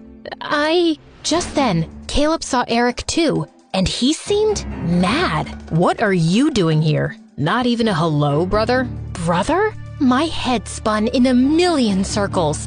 Eric and Caleb? Brothers? Caleb looked ready to fight him until their father got in between them. I invited him here, son. He's still family.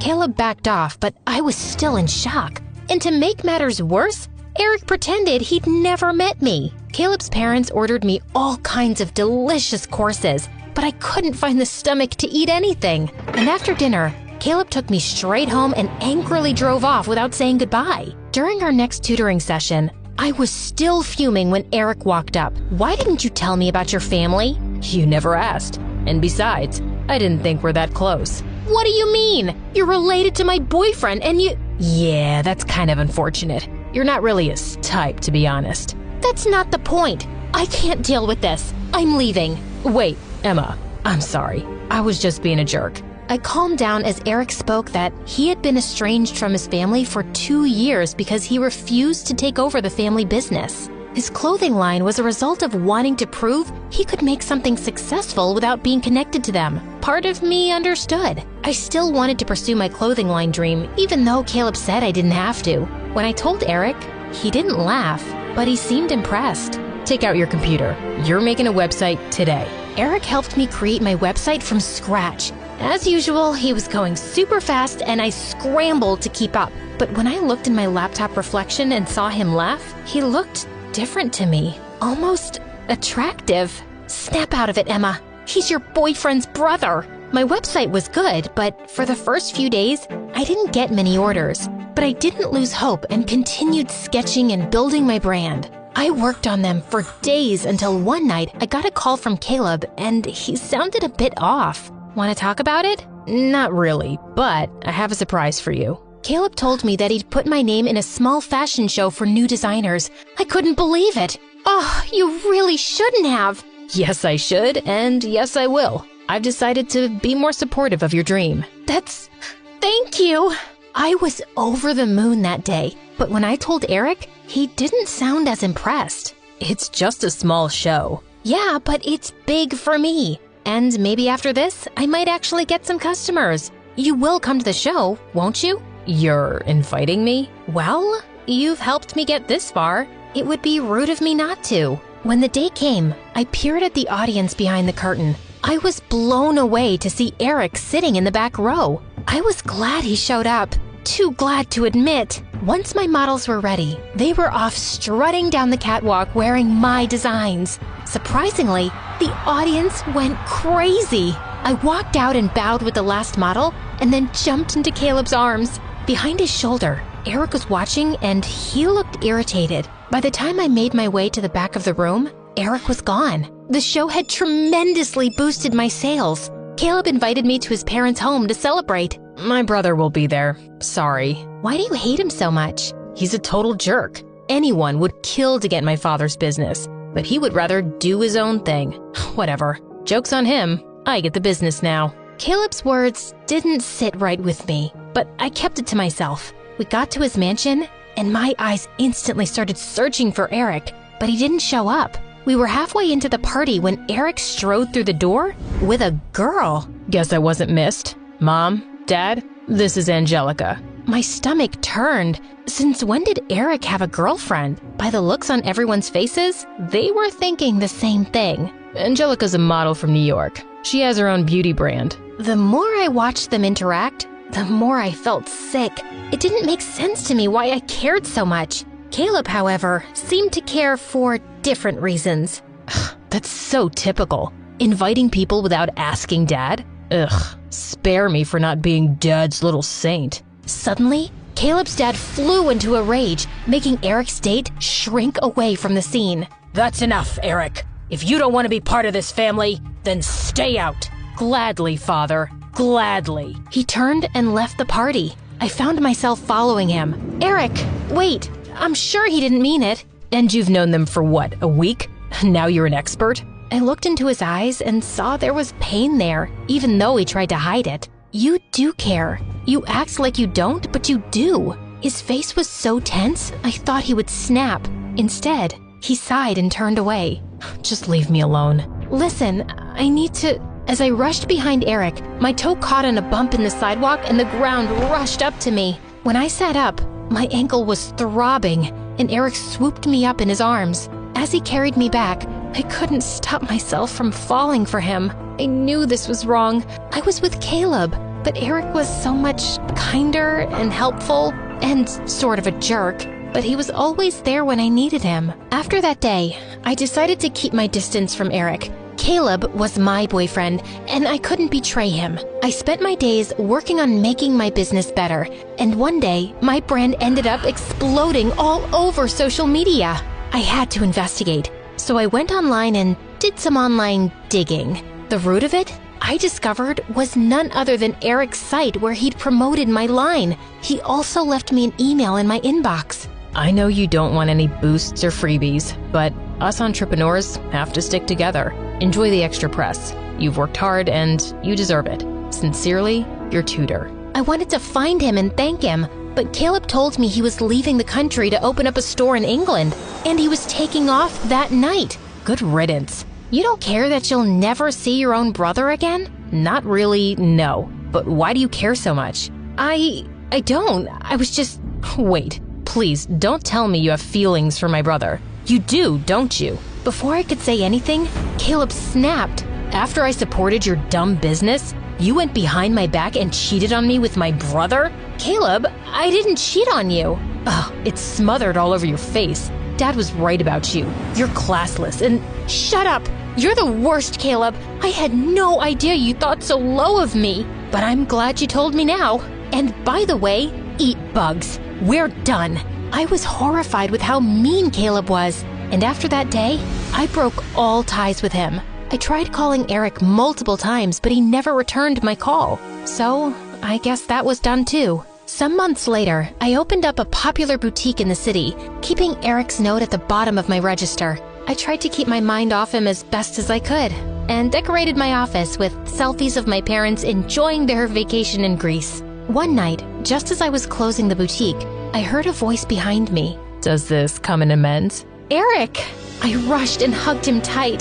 That's a reaction I could live for. Now tell me, do you have a size larger? I ate too many burgers in England. Taking the shirt he was holding, I went into the back room and found a large for him to try on. He too handed me one of his overpriced t-shirts. How is it? I feel like a unicorn. What about yours? Oh, you know, feels like a regular old t-shirt. Laughing, he grabbed my shirt and pulled me in for a kiss. Ever since I was a little girl, I've always loved to sing. My grandma was a professional singer. She sang around the world with the most prestigious orchestras and operas. I miss her and her voice so much. When I got to 10th grade, I became the singer of the family. I went to the most prestigious performing arts school on the West Coast. My favorite class was music, of course, and my favorite club so far was show choir. We had been the best in the state for 14 years, with the trophies to prove it. My best friend Addison is also in show choir with me.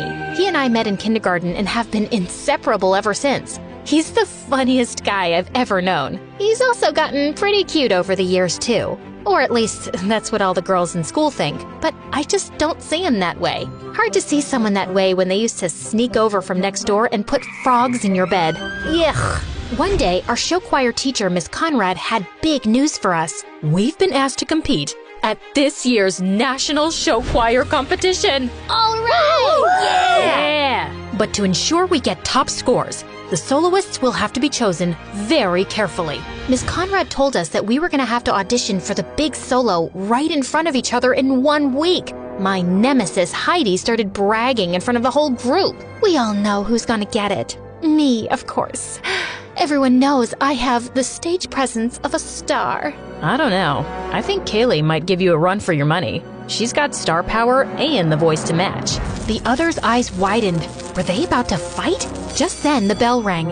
As everyone left the class, I swatted Addison on the arm. Don't start fights with Heidi. She's my biggest competition. That's exactly why you have to stand up for yourself in front of her. I just don't want anyone to think I think I'm better than her. Well then, I guess that's why I'm here. To remind them for you. What would I do without you? Good thing we'll never have to find out. I was so nervous, even though I'd sung in front of our choir before, but the pressure was on. The whole week leading up to auditions, I practiced. In the shower, in the car, between classes. I really wanted to beat out Heidi for the big solo at the end of the show. Finally, audition day arrived. I woke up, put on my cutest outfit, curled my hair, and took extra time with my makeup. After all, if I'm gonna be a big star one day, I might as well start dressing like it now. When I stepped out of my house to walk to school with Addison, his cheeks turned super red. What's wrong? Nothing. You, just look different is all. Your hair is— Oh no, does it look bad? Maybe I should have worn it up. I'll just go change. No, leave it. You look good. Great. When I arrived in class, Heidi was sitting in the front row, looking totally perfect. What was I thinking? With her shiny hair, big eyes, and as much as I hated to admit it, her beautiful voice, why would anyone ever look twice at me? But I just tried to remember what my grandma would always say. It's not about who sings the loudest or looks the prettiest. As long as your song comes from your heart, people can't help but listen. So I took a deep breath and sat down next to Heidi, right in the front row. She gave me a once-over and rolled her eyes. Who cared what she thought? I knew I looked great. Miss Conrad sat down at the piano and called Heidi up first. After she finished singing, I applauded politely, along with everyone else. Then, it was my turn.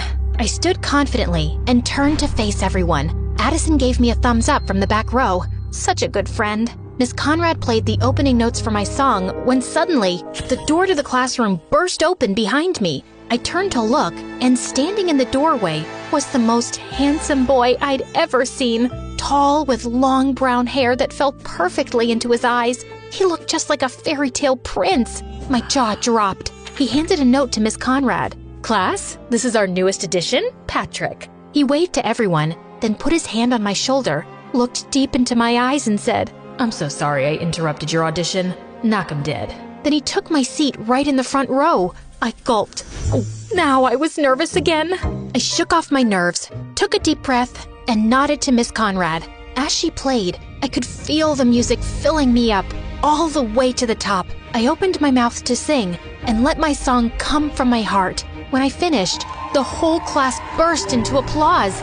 I felt like I was walking on air. Patrick got up to sing something last minute. He was so good. The next day, Miss Conrad put up the list, and I had gotten the solo. And she'd even added a duet in the middle of the show for Patrick to sing with me. Looks like it's you and me, Kaylee. I'm so honored to be singing with someone as talented as you. I felt my cheeks turn red, and he grinned. You're so cute when you blush like that. Be careful, or I might just fall in love. He walked away with a wink at me. I couldn't believe he'd just said that, and neither could Heidi, who'd been listening around the corner. Don't get too comfy with that solo. Once Miss Conrad figures out that you'll cave at the first sign of pressure, I'll be ready to step in. Eavesdrop much? Jealousy isn't your color, Heidi. The next day, we started rehearsing for nationals. Everyone was working so hard, and Patrick and I sounded great together. But when it came to our dance, it was like I'd suddenly grown a second left foot. No, Kaylee, no. Once more from the top. Miss Conrad, I'm happy to come up front and show Kaylee how it's done. Not necessary, but thank you, Heidi. Just here for the team. After I knocked Patrick over by mistake for the third time, Miss Conrad called it a day. Kaylee, please go home and practice, practice, practice. Ugh, I could have wiped that smug look off of Heidi's face. Everyone went to start packing up their bags, and I started to head backstage to get my bag when Patrick came up to me. Hey, gorgeous. Want to stay and practice a little with me? Then it'll be perfect by tomorrow. Oh, I wouldn't want to impose. Your toes must be all bruised. That's okay. I really don't mind. And I wouldn't mind spending a little quality time with my co-star. Well, if you insist. Just then, Addison came up to us. Hey, Kaylee, ready to go? That's okay. I should really practice a little longer. I can practice with you. I could use a few run-throughs myself. Oh, well, Patrick already offered to stay behind and practice with me here. He did he? How are you gonna get home? I can drive her. Oh, do you live in our neighborhood? No, but, I mean, if it's not really convenient for you, I'm not spending time with Kaylee because it's convenient. Neither am I. I'm spending time with her because she's cool. My face turned bright red. Did he really mean that? Addison, I'm gonna stay here too, just for a bit to practice. I'll see you later, okay? Fine, if you insist. I'll, see you when you get home. He turned on his heel and walked out. Patrick turned to me with a grin on his face and held out his hand. Shall we? We practiced more, and I was finally getting good. Patrick swung me out for our final spin, then pulled me in close and dipped me. That's when I noticed his face was just so close. His ice blue eyes staring deep into mine. Was he gonna kiss me? Just then, all the lights in the theater went out. Patrick dropped me in shock, and I shrieked. All of a sudden, the lights came back on, and Miss Conrad stepped back on stage. Oh, hey kids. I'm so sorry. I didn't realize you were still here. Ugh, I couldn't believe she'd interrupted our moment. Still, we waved goodbye to her and headed out. A little while later, when Patrick dropped me off, he got out of his car to open my door. Such a gentleman. It was nice hanging out tonight. I'll see you tomorrow, superstar. Then he wrapped his arms around me and gave me a big hug. Is this what heaven smelled like? Then I headed up the front walk to my door. So do you like him or something? I whipped around and saw Addison waiting on our front porch swing. I don't know, maybe. He's so cute and really talented. Okay. Cool, I guess. Do you still want to practice? That's okay, I think I got it now. Okay then. Well, then I guess I'll see you tomorrow. Here, I got you a milkshake. Hey, thanks. He started crossing the yard towards his house. Is it? Cookies and cream, your favorite. Thanks. I'll see you tomorrow? You know it. Then it was finally time for nationals. As we arrived at the concert hall, I was overwhelmed by all the other groups here and overheard one girl say to another, "She was a little flat at the end." I couldn't believe it. What if I lost us the whole competition? All night and throughout all our warm-ups the next day, it was all I could think about. If I messed up again, I'd be letting everyone down, including myself. And there were several famous music industry people judging the competition. What if I ended my career as a singer before it even started? And then, it was almost time to go up. I tried to calm down, but I was shaking like a leaf. "Miss Conrad, Kaylee doesn't look so good." Miss Conrad came over. She looked pretty nervous herself. Kaylee, you look terrible. Are you going to be able to perform? "Of course, Because if you're sick, I can always put Heidi on." I'm ready to go, Miss Conrad." Just then, I spotted Patrick warming up down the hall. "I just need a minute." I raced down the hall towards him. He was stretching, shaking out his hands, jumping up and down. "Patrick?" His expression was so strange. Was he nervous too? "I'm so nervous. Do you think we could practice?" Kaylee, I'm kind of busy. "What if we—" I really just need some space here, Kaylee. "Yesterday, you said we were a team. That doesn't feel like a team to me." I can't do this right now. Could you leave me alone? Fighting back tears, I ran down the hall and found a corner backstage. I couldn't let anyone see me so upset, especially not Miss Conrad or Heidi. What was I gonna do? Suddenly, Addison stepped out of the shadows. He looked so handsome in his costume. Kaylee, are you okay? I threw my arms around him. He caught me and squeezed tight. "I'm so nervous. I overheard one of the other teams say I sounded bad. Miss Conrad is ready to replace me with Heidi. Patrick isn't any help, and there's amazing industry people out there, and... ugh."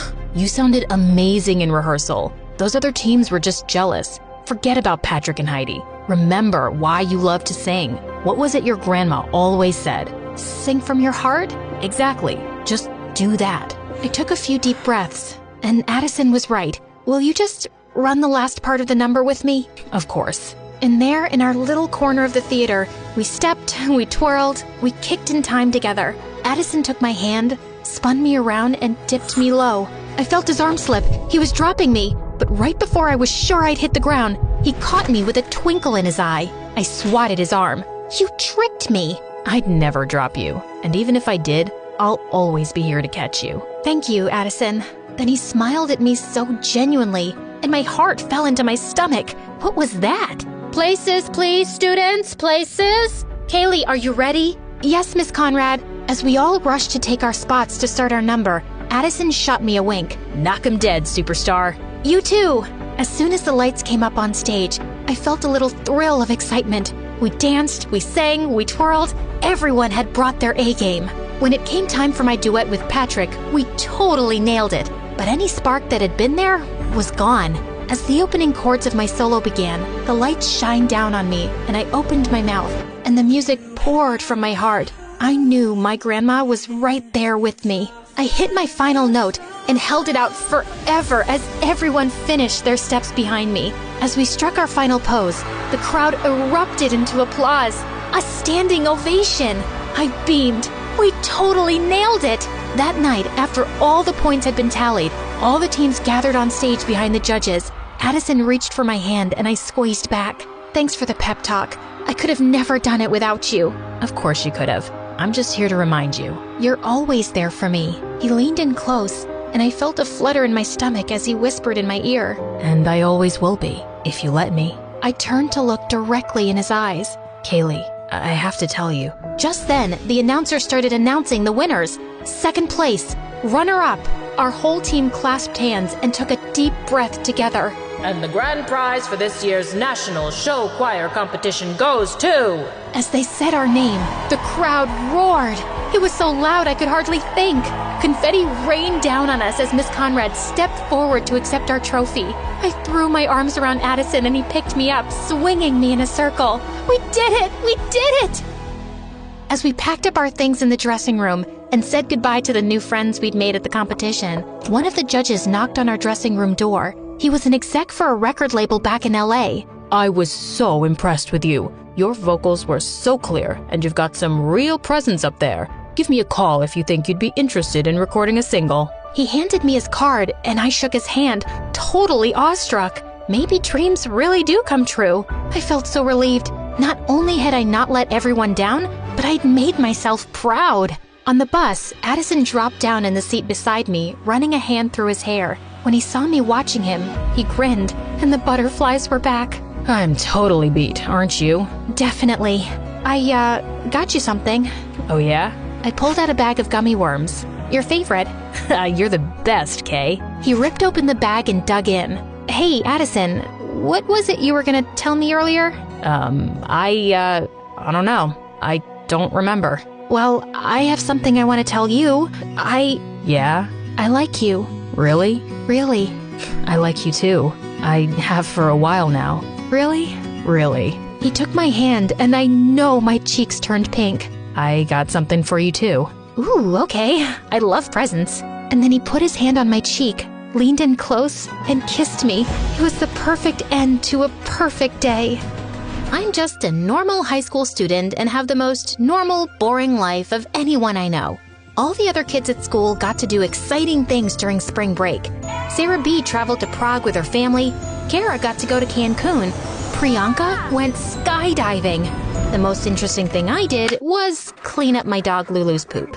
But it wasn't anyone's fault but mine. Sure, it's true, my parents couldn't afford to take me on fancy trips like that. They only ran a restaurant together and all their money went back into the business, and they needed me to help out after school. But the truth is, they would have let me do anything I wanted, but I was too scared.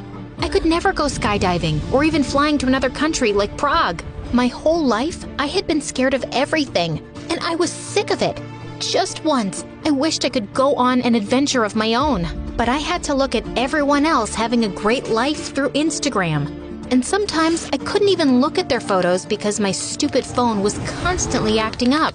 I was telling Kara all this while we picked up our food at lunch, and she said, "Well, if you're too scared to do anything, you can't really complain about not doing anything. Not to be harsh, but it's your life. You're the one who has to live it." You know what, Kara? You're right. The next time I get an opportunity to do something fun or crazy or scary, I'll do it. With a newfound determination, I shook Kara's hand, but when I sat down, I sat on my phone and saw that it was dialing some random number.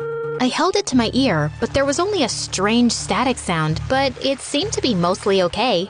After school, my friend Kara and I were at my parents' restaurant studying for the history test. I don't know why you don't like this place. I'd be so happy if my parents had a restaurant and I could eat free breadsticks every day. You're eating free breadsticks now. A man came into the restaurant just then. He wasn't like our usual customers. He had a nice suit on and dark sunglasses. It seemed like he was looking for someone. His eyes landed on me and I looked down at my textbook. It was none of my business. Kara nudged me, and when I looked up again, the man was standing right in front of our booth. Agent Dark, I'm Agent West. I need you to come with me. I stared at him, dumbfounded. Was this a prank? Please, Agent Dark, we don't have much time. My name is Allison. No real names. In case one of us is captured, the less we know about each other, the better. My heart was pounding. Was this guy for real? None of what he was saying made any sense. Agent Dark and I were just finishing up. She's ready now. What? I couldn't believe it. Why would she do that? She kicked me under the table and looked at me as if to say, "What are you waiting for? He looks like a Greek god." "Would you excuse us, sir?" She dragged me up and pulled me to the corner. "This is your big chance. Adventure, no fear. You said you would take your next opportunity, remember? I didn't mean this. I don't know anything about being a spy or fighting. I'm boring, remember? That's the only thing anyone knows about me. And guess what? It's true." "Yeah, but that's not what you want. This is it, Allie. You either go and do this thing with this random, beautiful Greek god of a man, or you stay boring and safe forever. Remember, in life, nothing changes unless you change it." Maybe she was right. It was time to do something crazy, to finally step out of my comfort zone. I stood up. My mom glanced over from me from the kitchen window. "Are you leaving, honey? Why don't you and your friends take some breadsticks with you?" I grabbed the sticks and nodded to Agent West, who led me out of the restaurant by the hand.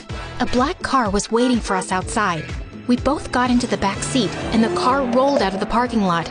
I couldn't see the driver. There was a partition separating the front of the car from the back. Agent West breathed a sigh of relief. We were so glad to finally get your signal. We thought you were captured, or worse. "What signal?" The access code. You called in yesterday. The numbers you put in. We know it was you. Don't try to back out now. I thought hard. What code? What numbers? But then I remembered yesterday when I was eating lunch in the cafeteria. I sat on my phone. The butt dial. That was totally random though. What were the odds that I sat on my phone in just the right way to dial a secret number and enter the correct 16-digit secret password? Maybe I should buy lottery tickets. Agent West was quiet for most of the ride.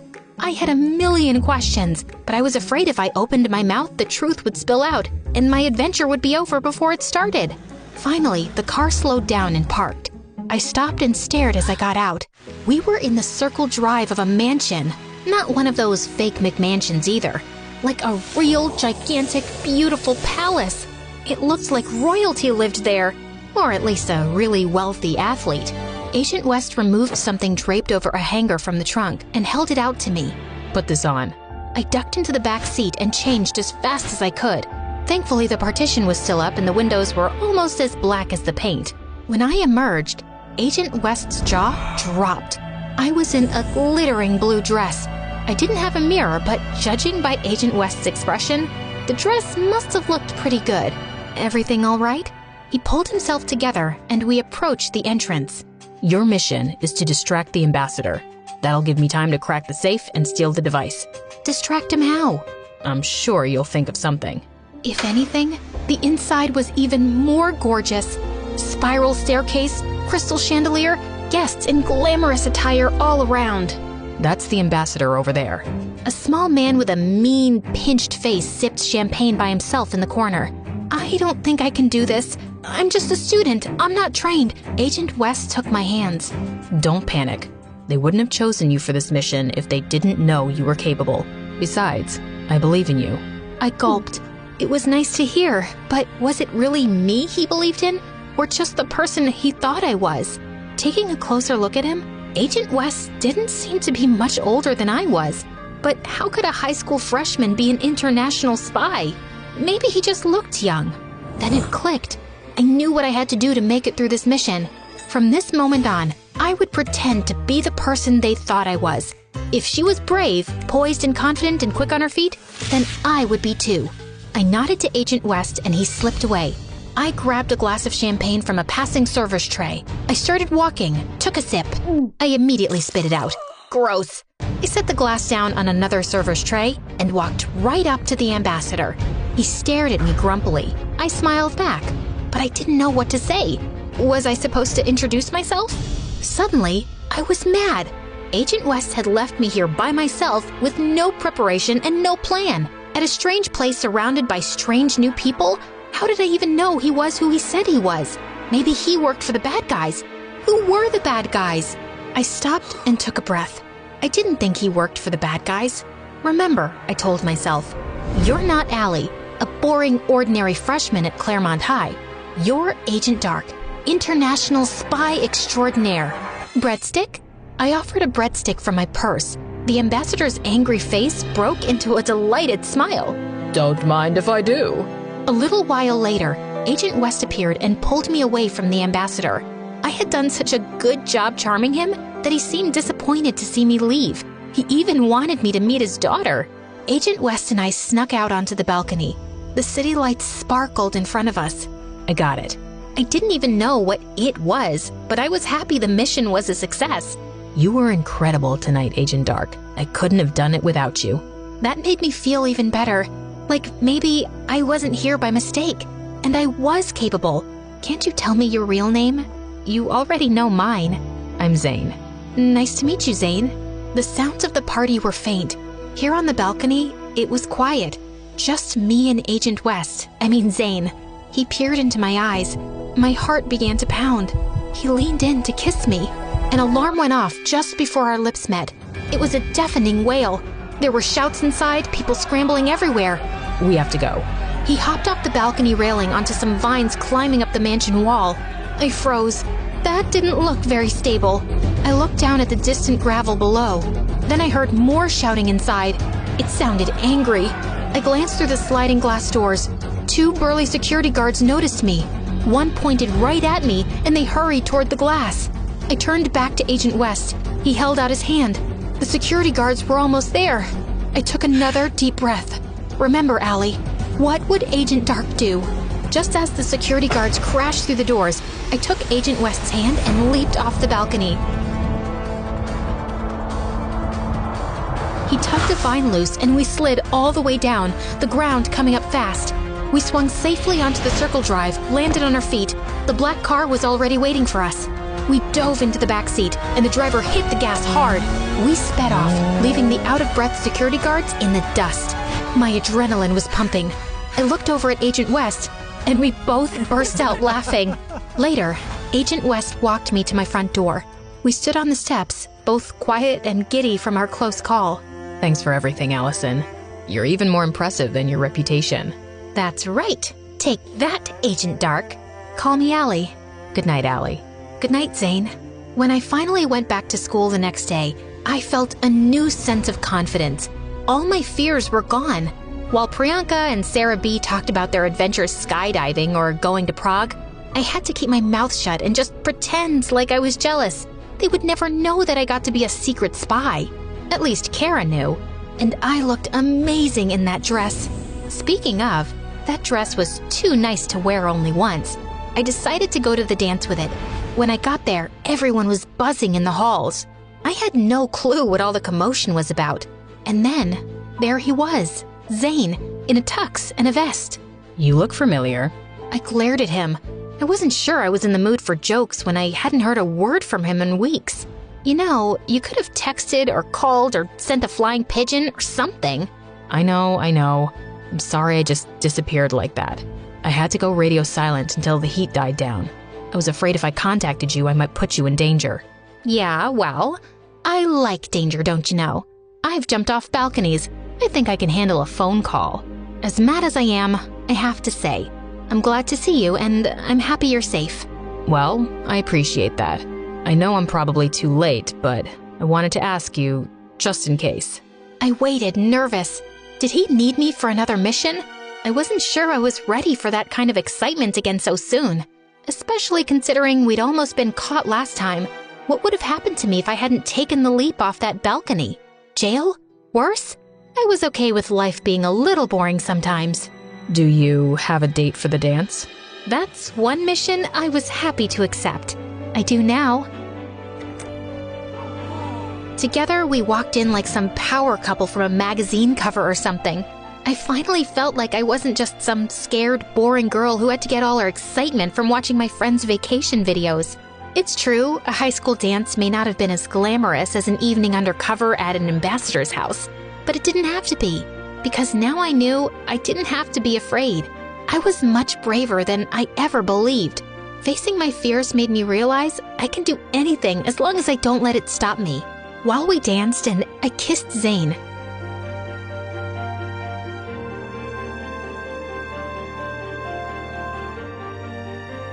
finally realizing I had the power to change my life and become the person I wanted to be. Even without all the action, I knew I had no reason to be afraid anymore. Everyone knew Mark was a jerk. I would always see him harassing one of the shy kids in the halls at school. One day, I had had enough. So I marched up to him and yelled, "Hey, stop bullying people, you're hurting their feelings." Mark was stunned. No one had ever stood up to him before.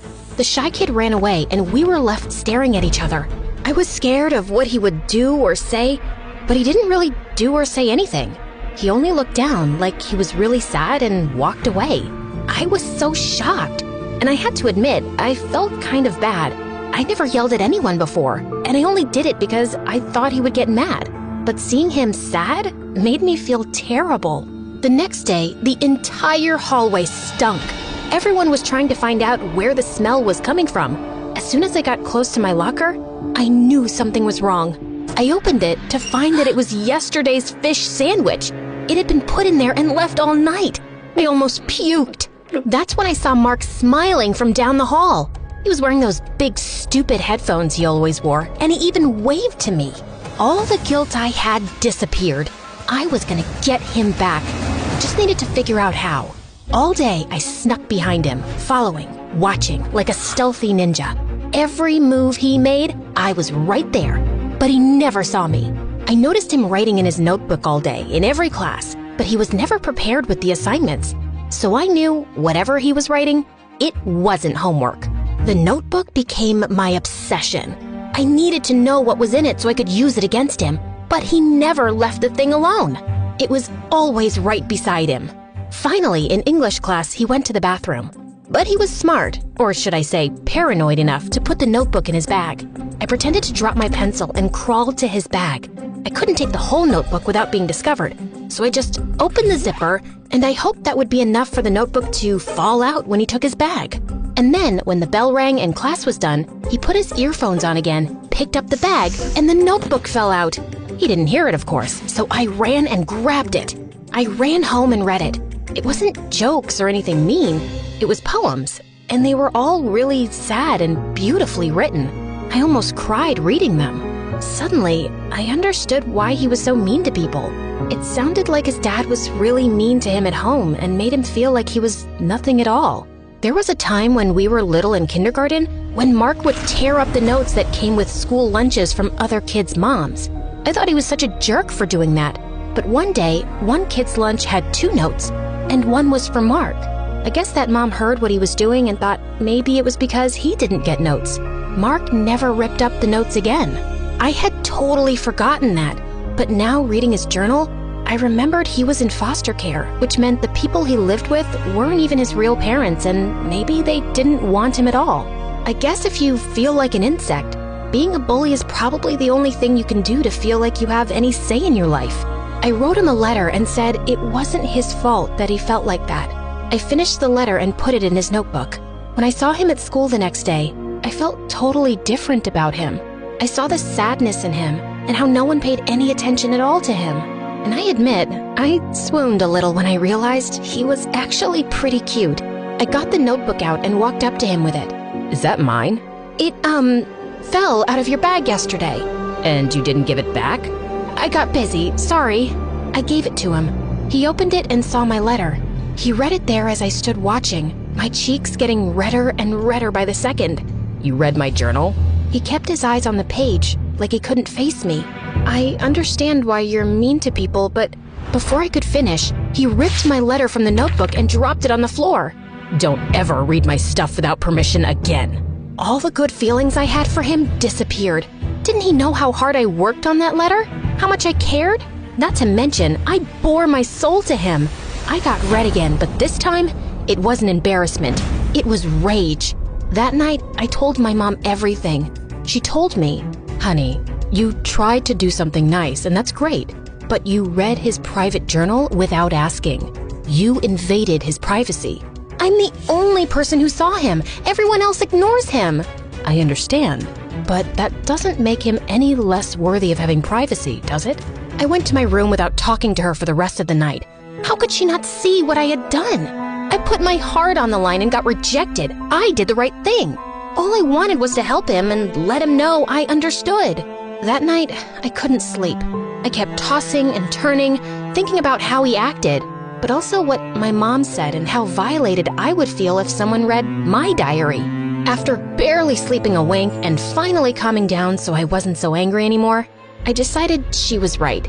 As soon as I got to school, I would apologize to him, and that would be that. I practiced my speech the entire walk to school that morning. Every word I would say, every gesture, I wanted to be understood and let him know that I understood him too. But when I got to school, I was horrified to see that there were printed posters of me all over the halls. They had my school photo and said Maggie is a stalker. Everyone was looking at me. I ran to the bathroom and cried. How could he do that to me?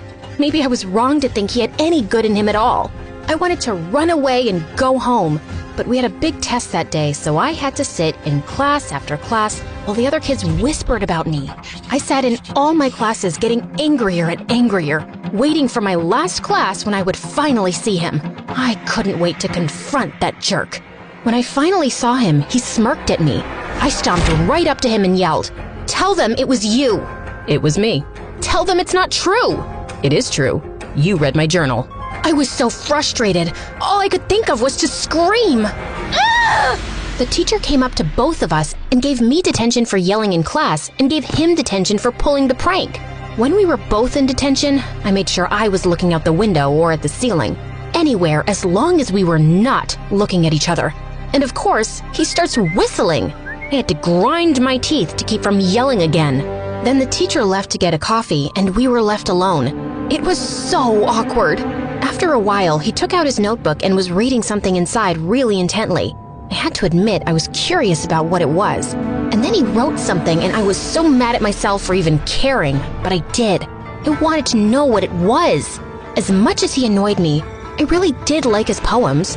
But then I remembered his prank and ignored him. It was so mean. How could he do that? Did you really mean what you wrote in your letter? I couldn't believe he was actually talking to me. Yes, of course, but how do you remember? You threw it away. After I put all the posters up, I went back and found it in the trash. He took out a paper from his journal. It was my letter. No one's ever seen me the way you did. Then the bell rang and detention was finally over.